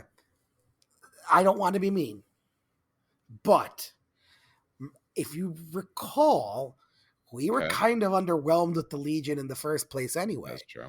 Like when we looked at Justerians, we were like, okay, but what do they do? Yeah. Remind me, what's a Cognoscignum do? I don't remember. Cognoscignum? Yeah. It's a base warlord. It's a base war gear because it ain't listed for him. Okay, give me a second. I just don't recall. Hold on. I have to, generic Legion war gear. What is it called? Sorry? Cognoscignum. Oh, it's under C. Stupid. Yes. Cognoscignum. A model with the Cognoscignum, he gains a night vision special rule. In addition, you can not make a shooting attack, and all of the models in the same unit get +1 to their ballistic skill. Okay. Okay. Neat, but for 600 points, I'm not sitting you back with a unit that really wants to shoot. For 600 points, you better go earn. I mean, he's a beef stick. I don't. Okay, but is he more of a beat stick than a 400? He's got deep strike. Wait. He's got deep strike natively. Okay, that's not bad. But deep if I roll poorly, he might not come in for several turns. Very true. Because we saw that on some of the others. Some of the others have deep strike, which is a nice concept. But if I can't guarantee when you come in, it's not going to do me any good. Because what happens if you don't come in till like multiple turns? What if you don't turn until turn 4? I paid 600 points to let this guy go hang out Yeah. on his ship in the I Vengeful want to be Spirit for half nice. the game. I'm trying to be nice, but it's like, I don't know, man. Steve, are we wrong? Do you see this man as a 600 point thing? Steve, there did he tell us he had to step away? He did. I was going to just say, he said, be right back on the Got thing. it. Okay, yeah, I wasn't looking at that. Okay, you guys were talking a whole bunch of stuff while we're doing here. Um, for as large as my screen is, I don't have the Discord that I'm looking at while this is going on. No, he said, I be right back real quick. But Yeah, honestly, like, I'll be honest. We when we reviewed Sons of Horus, and this is no insult to the Sons of people who play Sons of Horus, we were just kind of like, meh, Sons of right? Horus players got a great paint scheme and a very underwhelming army. Yeah. Yeah. I love their look. I love the symbols, the Eye of Horus. I think it is not even just to say the word iconic, because obviously it is, but it's a great look. It's a very, that on the standard colors that you do is great. The model itself for Horus, and we both kind of said that we don't really like the old model. The new model's better. The Ascendant that's going to come out in the future. I just don't see this guy as 600 points. I don't see about him what does it. Yeah. I There's agree. several things that I'm just Scratching your head. yeah, where it's like it's nice things. Okay, like Master of War is great for that one turn. Okay, but it's only that one turn. Master of Weapons is nice, but I'm probably not going to be hurt much worse on a 4-up unless it's a Primarch, and even then still rare, so not as useful. Splitting the weapons is neat. His weapons are good, but they're not so nuts compared to other people's weapons that we've seen that were, 150, 175 or so points less. It feels to me like they wanted to give him a nice round number, and I'm not quite sure he's worth it, which is weird to say. I mean, you can decide if you think a Primarch's worth it because they're super expensive anyway, but it feels like he's at a reasonable disadvantage for what he does. But all right, when Steve comes back, we'll see if he has any other thoughts on him. But you were going to take Lorgar, is that correct? Yeah, let's take Lorgar. Okay. Lorgar. I'll take him. So Lorgar, the actual betrayer, the creator of the God Emperor himself, or at least the image of the God Hey, Emperor. he's the cause of and solution to all of his own problems. Pretty much. We totally don't worship his book. He's 415 points, so he is He's cheap. Cheap. Yeah, he's wow, dirt cheap. Well, Take a look at him. We see why. Let's see. Yeah, so he's weapon skill 6, ballistic skill 6, strength 6, toughness 6, wound 6, initiative 6, 5 attacks, leadership 10, 2 up 7. I think he's the weakest Primarch, which He makes is sense. the weakest Primarch. Yeah, Absolutely. it makes absolute amount of sense. He's a psyker, which will come into play later. He's got the armor of the word, Illuminarium. It's not Illuminarium. It's Illuminarum, which Illuminarum. is That's fine. annoying. Yeah, that's annoying. Devotion, also frag grenades, of course. He also can become transfigured. I'm just going to check something real quick. Oh, I will talk about the transfigured because compared to Horus, this is a paragraph. Yeah. Horus is an entire page. So you can become transfigured for 25 points. It will not die, Crusader, Fortress of the Word, Power of the Word, and he's Word Barriers. All right, so that's about his Warlord trait. All units composed entirely of models which have the Legion of Stardust Word Bearer special rule, and which can draw line of sight to Lorgar at +1 to the result of charge distances. Roll made for them, and may use Lorgar's leadership for leadership tests, morale checks, pitting tests for them. In addition, you get an extra reaction in the opposing player's assault phase. All right, so you don't get one in your own assault phase. You never do. You never do. What am I talking about? What's saying your opponent? Oh, hush. So you get an extra reaction in your opposing player's assault phase. Okay, so this is actually really good. +1 to charge. Excellent. Love that. And you can use leadership 10 on morale checks and pitting checks. That's pretty neat. That's a solid rule. That helps a lot to a certain extent. Here's the thing. It almost circumvents their rule because the whole idea of their rule is their leadership never goes below a 6.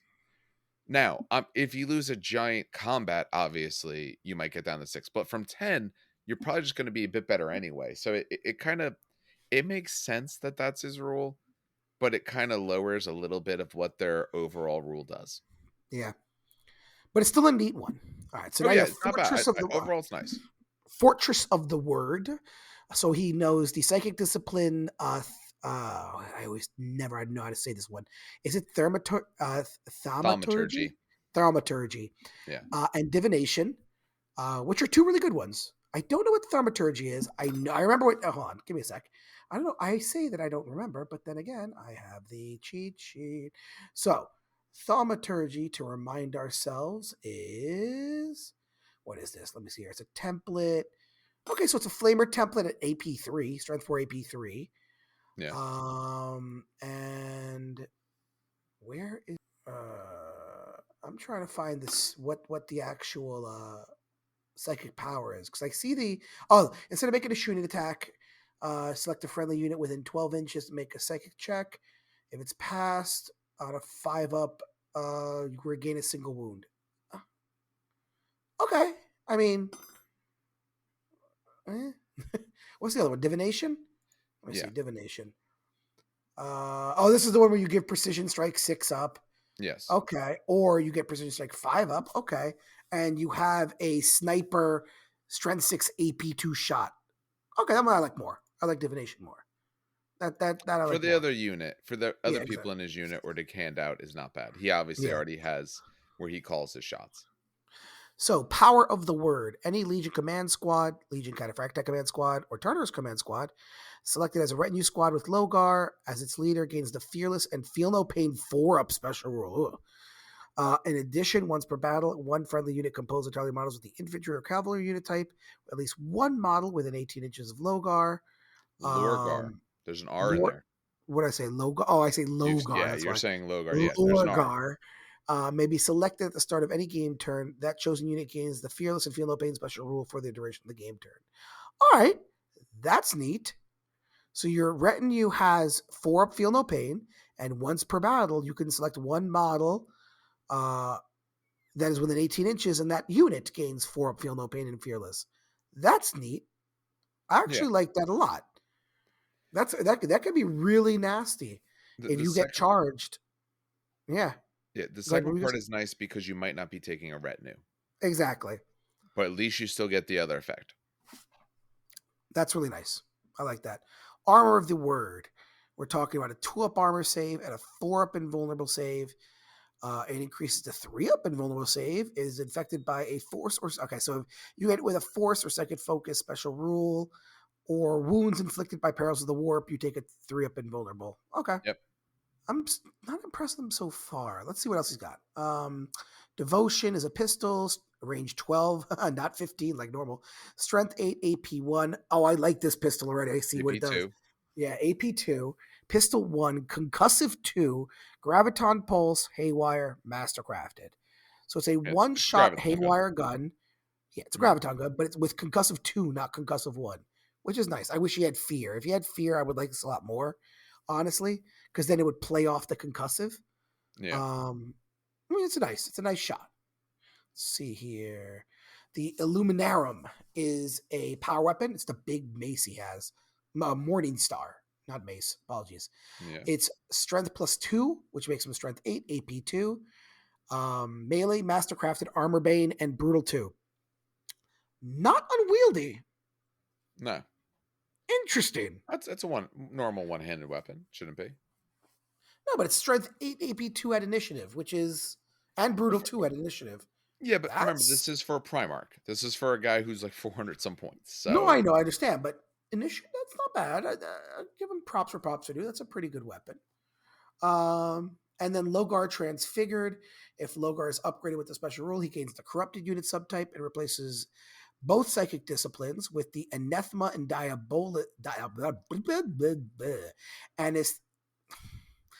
Anathemata. Diabolism. No, that's not even where I got screwed up. I didn't even get to that yet. Anathemata and Diabolism. Anathemata and Diabolism. Psychic disciplines. In addition, an army that includes Lorgar Transfigured may fill any non-compulsory slot with units from the Rune Storm Demon Army list, which we don't have access to. Yay. Nope, not yet.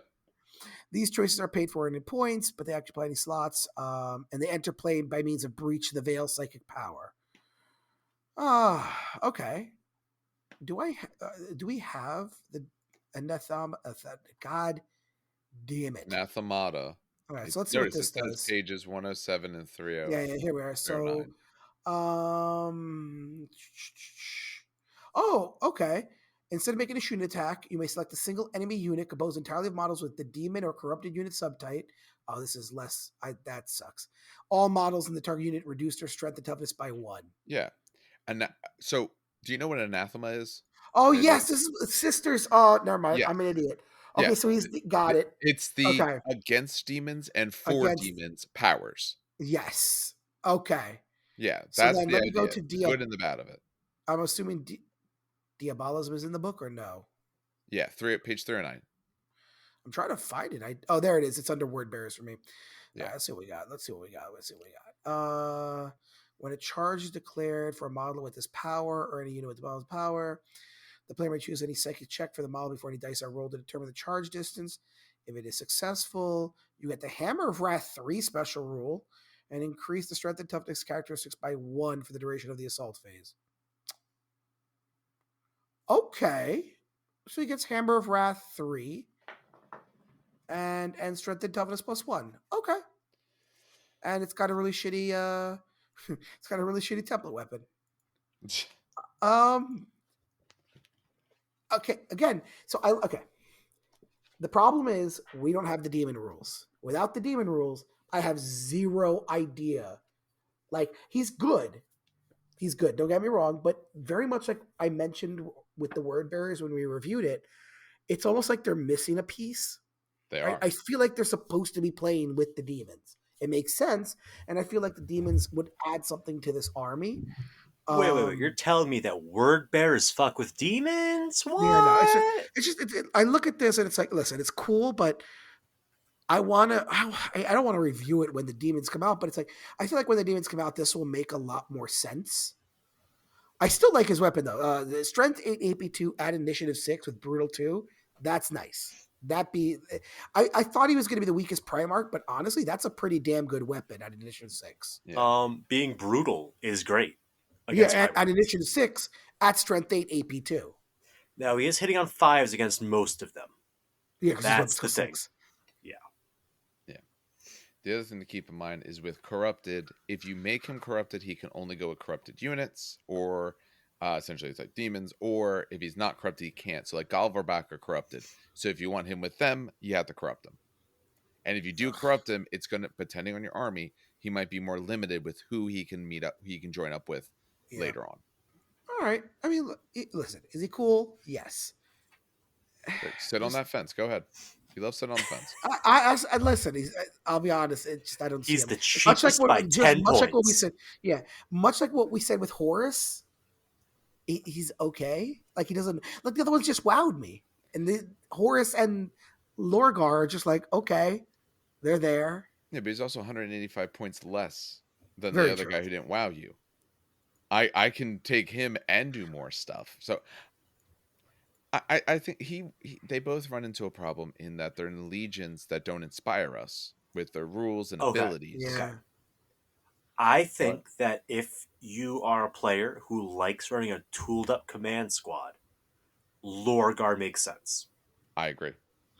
I think that's the main place he makes sense. Like, this is my really cool command squad. It's got my favorite conversions in it. It's like got my favorite melee weapons. That's where Lorgar kind of gets better, missing the demon roster because of the power of the word. Because Philippine 4-up is no joke.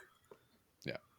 And if you're running this army and you want demons, making him transfigured, that's a good way to bring in demons because they're not as easy to bring in as they might have been before.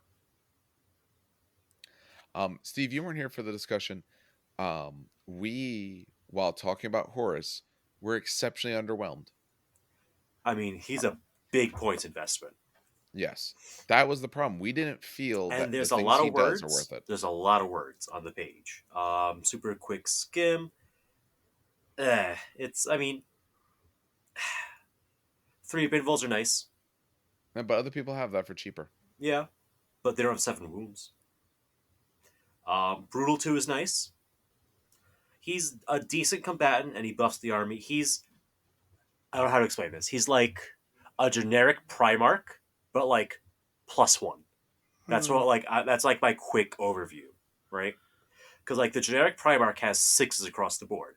He has 7s for a lot of that, right? So it's like generic +1. There's like He a is the limited morale buff for some of them. He's like yeah. a more general morale buff. He is the Decent Traitor for combat, their Centurion. good combat. I don't know if I make him 600, but I would do maybe like 500, 550. I mean, once you're getting at these points levels, like 100 points really isn't that much of a swing. It's like, oh no, I lost out on 10 tactical marines. What will I ever do? But yeah, Honestly, when I look at him, I don't see him as much better than some of these other guys who are 400 something. well, that's because those other guys are specialized. Like this one is good at combat. This one is good buff. He's like decent combat, decent buff. I guess so, but I want more. I want I know. something that makes it look worthwhile. Do you want it all? Yeah, but you get it all at a very mediocre level. No, never mind. You didn't get the joke. I tried. No, you did try. Want it It all. failed. Okay. Want it all. The Talon looks amazing. AP2 the with Talon is Shred good. and Deflagrate, like he's definitely solid. He could mess things up in close combat. I wish his Warlord trait did a little more than just morale buffs. Yep. Like maybe like a reserves buff or something, because that seems like in theme with the tip of the spear type of thing that the the Luna Wolves and later Sons of Horus were known for. That's all right. Yeah. Yeah, Hey, not like he might be everyone's a missing winner. one thing. I feel like just one thing is like there we go. That's what like brings it together. But I don't think he's bad. I just don't think he's a 600-point model. No, that's the thing. Yeah, he's not 600 points. He should be at There's like Magnus's point level, and Magnus should be at like everyone else's point level. That's where I'm currently like eyeballing it. But also, yeah. I haven't put him on a table. I've never actually run a Primarch before personally, because I don't think that my my mud diggers really get the privilege of such deployments. But he does I've cool just stuff stumbled it. Yeah. in combat. I feel like right Yeah. now we're trying to rationalize why It's called the he is Horus what he is. Heresy, damn it. I know. Well, then make me want to run him. Make me want to run the army, because I don't. All right, let's take a look at Alpharus. Alpharus. Yes. my Okay, favorite. first of all, he shouldn't even be in this video. And I'll tell you why in like 30 seconds. It's for 465 points. You get Alpharus, I think. I could be wrong. It might be Omegon. We don't know, actually. He's moving 8 like all the others. Not all Weapon the others. Some of skill, them have been ballistic 7. skill Some of these 7. boys have been slow. That's true. Some of them only go up marine speed. Yeah, Perterabo is slower. True. It's too chunky. Too chunky. But yeah. Move 8, weapon skill, ballistic skill 7. Strength, toughness, wounds, initiative, and attack 6. There's that generic 6 across the board that we see so much of. Leadership 10 and a 2-up save. Pretty normal. Slightly higher ballistic skill, slightly lower weapon skill, right? For war gear, we have the Pythian Scales, the Pale Spear, the Hydra Spite, 3 Venom Spears, which is the Legion specific grenade, frag grenades, as per usual. For special rules, he's a Master of the Legion. He's an Alpha Legionnaire. He is Adamantium Will 3 up. So interestingly, he has some anti-psyker nonsense going on. He is a Crusader, so he's good at sweeping advances. He is the insidious mastermind. He is everywhere and nowhere. He is sire of the Alpha Legion, and notably, he is not a traitor. All right, so that Warlord trait.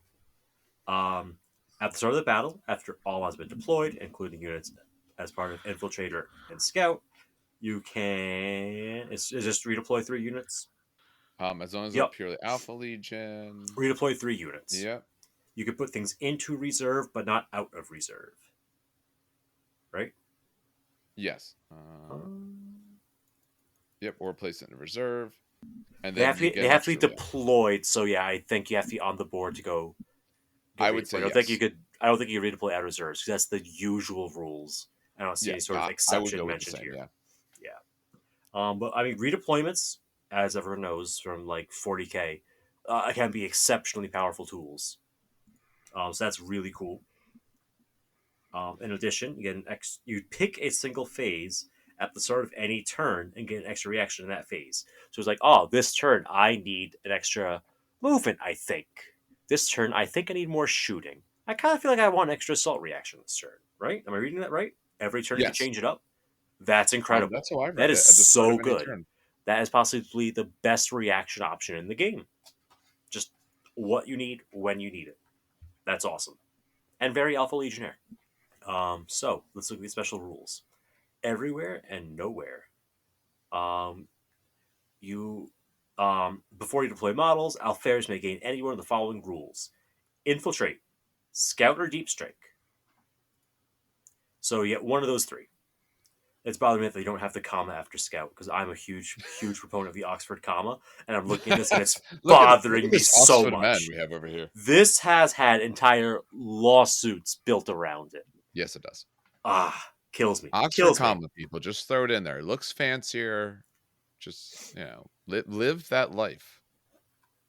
But yeah, so he could infiltrate, or he could scout, or he could deep strike. Those are your options. Basically, he could deploy special with a unit that you want him to deploy special with.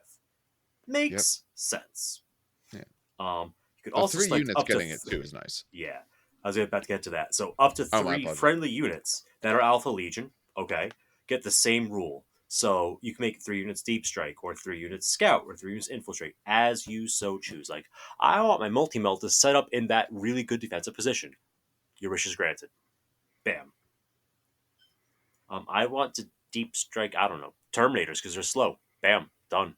Like, whatever you need. He's going to make it happen. He's great like that. Insidious, that's an awfully inflammatory word right there. Insidious Mastermind. At the start of any turn, Insidious. Insidious. Shh. Listen. You and He's Dan just add letters or remove them at will. Bro, so, listen, He's no, kept no, wait, man. saying wait, It's pause, been a pause. long. No, Lorgar. wait, just really quick. What I hate No. is that sometimes GW, I know they Latin, I know they love Latin, but sometimes they don't use the proper Latin word But or the that is a proper normal word. That's the conjunction problem. of. Yeah, No, I know, but what I'm This just one saying is a is normal insidious. word. I that's just why don't I read. that's why I'll stuff over myself because I know the Latin word. I might forget the pronunciation, but I'll know the Latin word, and I'm like, I know there's a missing IA in there or an Okay. or a US. Anyway, Well, sorry. no, pull back for a second. You'll stuff over yourself? What? Trip over yourself, maybe is the phrase you were Okay, looking I for? was also listen. I'm also Cuban. Okay, I don't understand your American euphemism. Is that what it is? Yeah, euphemisms. No. What? All right, so what's What the is the word rest of for it? this So Insidious yeah. Master? I just So can't. I so can't. the Wait, uh, I the can't. deciduous tree mastermind, because that's what it is now. I'm sticking to it. At the start of any turn which Alpharius' controlling player is the active player, aka it's your turn, and he's on the battlefield, including when embarked on transports or within a building. Okay, the controller player may grant one of the listed rules to all models in the army that are Alpha Legionnaires that are not vehicles. So that does include your dreadnoughts. Until the start of your next turn. So from your turn to your next turn, you gain the following. You only do it each of these once per battle. You could gain Fleet 2, so bonus 2 to your runs and charges. You gain Preferred Enemy Everything, or get Sudden Strike 1. Emperor's Children eat your heart out. Yeah, that's always nice. That's actually a really strong rule. Yeah. He's got some really strong So for rules. 3 turns, your entire army is just jacked up on some good shit. So far, this guy's an absolute force multiplying machine. I love him. All right, let's armor. It gives him a 2-up armor save and a 4-up invulnerable. Fleshbane and Poisoned gain no benefit when rolling to wound, and just use normal wounds. If it has no strength characteristic, it's strength 1. which means it has no chance of wounding him. That's better than Mortarion. That's Yeah, potentially better than Mortarion. can be. Yeah. Okay, so that's cool. And then we have his weapons. We have the Pale Spear, Strength User, so Strength 6, AP 1, it is melee, Armor Bane, Instant Death, and Two Handed. AP 1 at Initiative 6, causing instant death and rolling 2d6 for armor penetration for an average of 13. That's pretty solid. That's a good spear. Yeah. And then we have his gun, the most important thing on any Primarch's arsenal. Any Primarch that matters anyway. We have Hydra's Spite. It is a plasma weapon. It's got range 18, strength 8 for that sweet marine instant death, AP 3. It is assault 2, rending 4 up, and master crafted, just in case you miss. He's better than I Cool would have gun. thought. I can see why he's more expensive than most of the Primarchs, because he's an insane force multiplier. This man aggressively scales with game size. Yes. Because of that mastermind. Yeah, his warlord trait is like 50-50 amazing or terrible, because if you're going second, it doesn't matter really. Infiltrators, you get to go after them, so that helps. True, including so you could counter infiltrate an infiltrator. Okay, it's after scout moves. Okay, so it does help a bit, but I'm much more impressed obviously if you go first. Yeah, and you're also getting shut out of zones if you yourself want to infiltrate, because they get a chance to scout. But it's got perks. It's got perks. Yeah, it's to me the least impressive thing to him is his warlord trait, and it's still not bad. It still can be amazing about half the time, maybe a little over half the time, but his other things are great. Being able to give himself a special rule and give it to 3 units, that's what this army wants to do. His mastermind thing, there's certain turns when you absolutely could use that ability, and his weapons are actually really good. His stats are a little bit lower than some of the other sort of beat sticks that you might say, but okay, maybe I don't go challenge a Primarch with him. Maybe I just go challenge like anyone else with my instant death weapon. Yeah, and I'm going to do well. Dan, you love this guy. Well, you love the Legion. Do you love him as well? And I love him because he plays very much to the Legion's strength. The ability to kind of adapt, essentially. That's the thank you for that. The fleet, the preferred enemy, and by the way, preferred enemy is such. Oh my god, it's such a good rule. It's Jesus once Christ. to hit and wound still, correct? And wounds, yes. It's ones to hit and ones to wound. God, I remember this because in first edition, the Mechanicum used to, the Myrmidons used to have this rule. The Destructors, they don't have it anymore, thank God. But yeah, no, the rerolling hits to 1 and wound. It's just, oh my Lord, have fucking mercy, Jesus Christ. That will save your ass on so many occasions.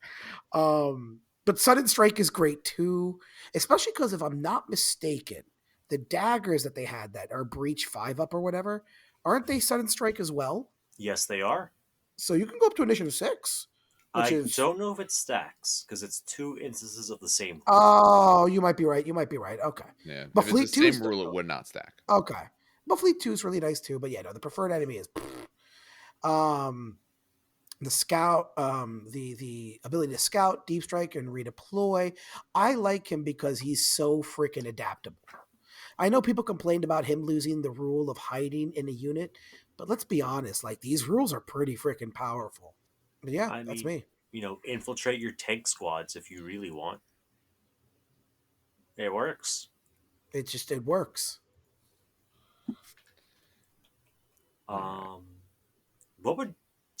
What's something that you would kind of do weird stuff with if you could just infiltrate it suddenly or deep strike it suddenly? Oh my god, you could deep strike a Predator squadron. No. 30 Linnaean Terminators.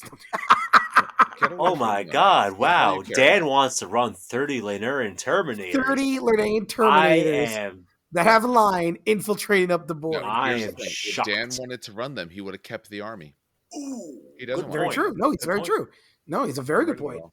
Well, actually, fun fact: he does run the army. He just paints them, silver with red accents gold.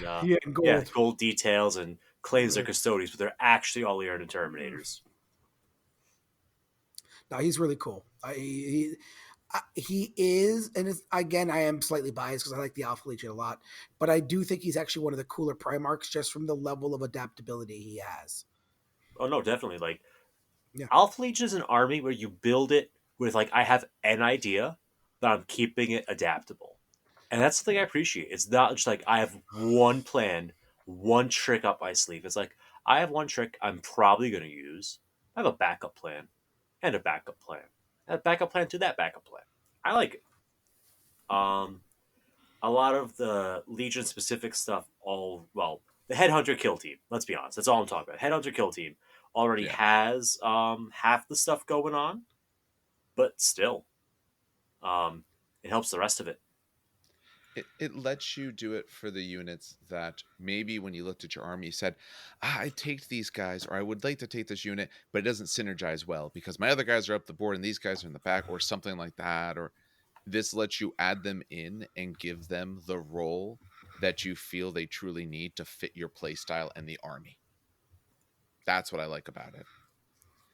You're not always going to use all three. Maybe you'll give him a rule, maybe you won't use it, but you have the option, and I think that's great. And he himself is just good.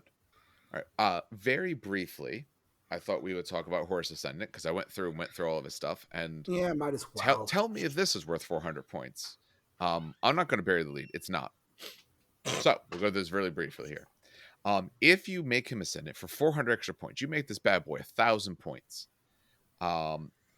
So it gives you a new stat line. The stat line change is his strength, toughness, and wounds all go up by 1. That's the only change. He went from 7s to 8s. Otherwise, he's the same in stats. Other rules he gets Feel No Pain 4 up, which is great. Rage 3, very good. And then he gets some special abilities. I'm not going to read through these word for word, but I'll explain the overview of what they do.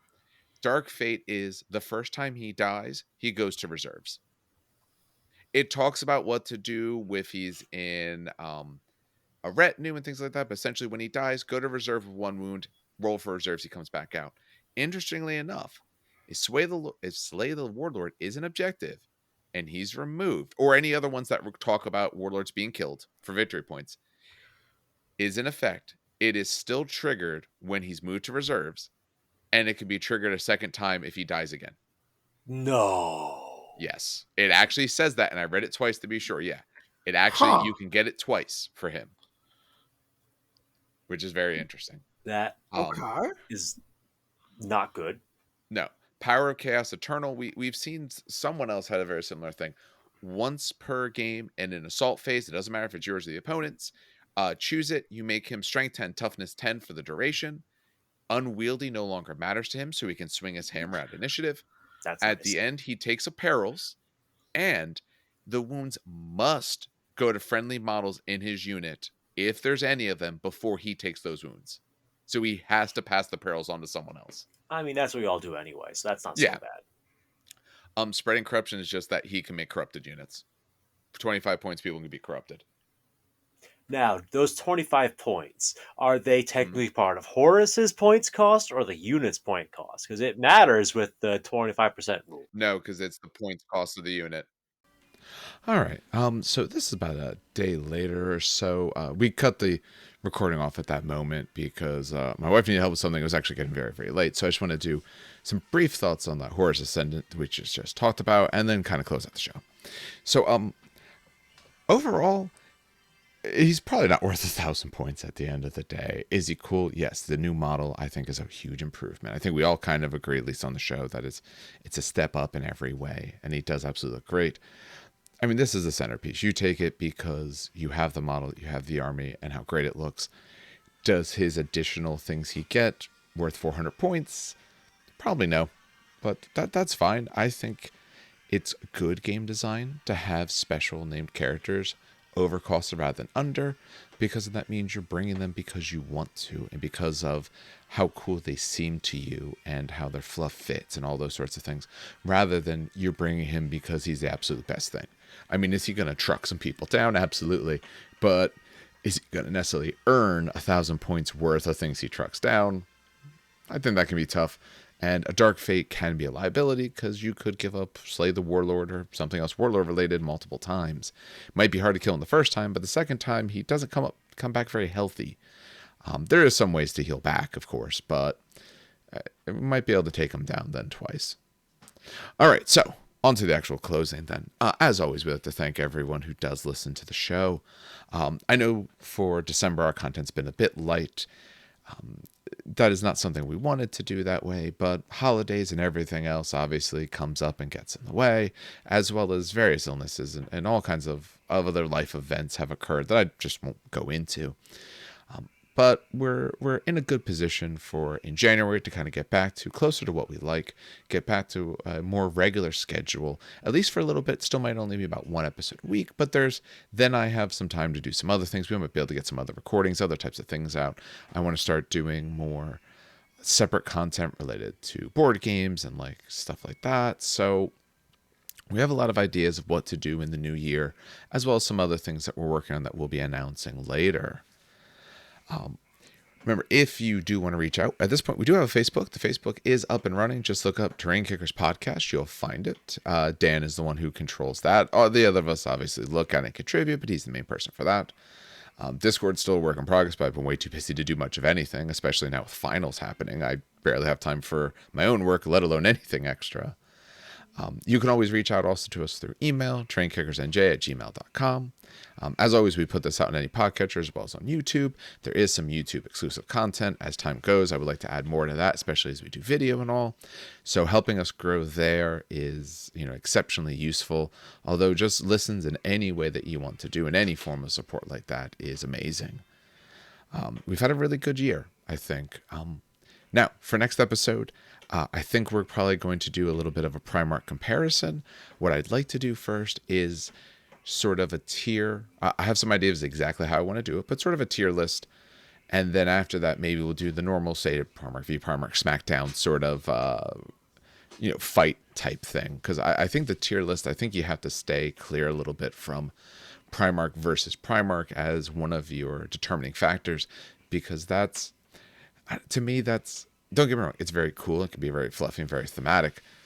But that's not like the main feature I'm looking for. I want this big centerpiece model to do cool and great things, and then maybe go face down the other side's big leader, their Primarch. But I don't feel that should be one of the main contributing factors. I think you should be, when you're judging how good they are, a wider variety of things. What else do they do? How well do they support your army? How well do they fit into your army's game plan? How well do they bring their own game plan? All those sorts of thoughts, and we'll go more into that. I think that's probably what we'll try to do to finish out the year, such maybe a year in retrospective related to this game and other games and other things that we have of interest. Whether we'll get that, probably not before Christmas, but that might be after Christmas as we get close to the new year. All right, that's more than enough for me. So, on behalf of everyone here at the show, have some good hobbying and some great gaming.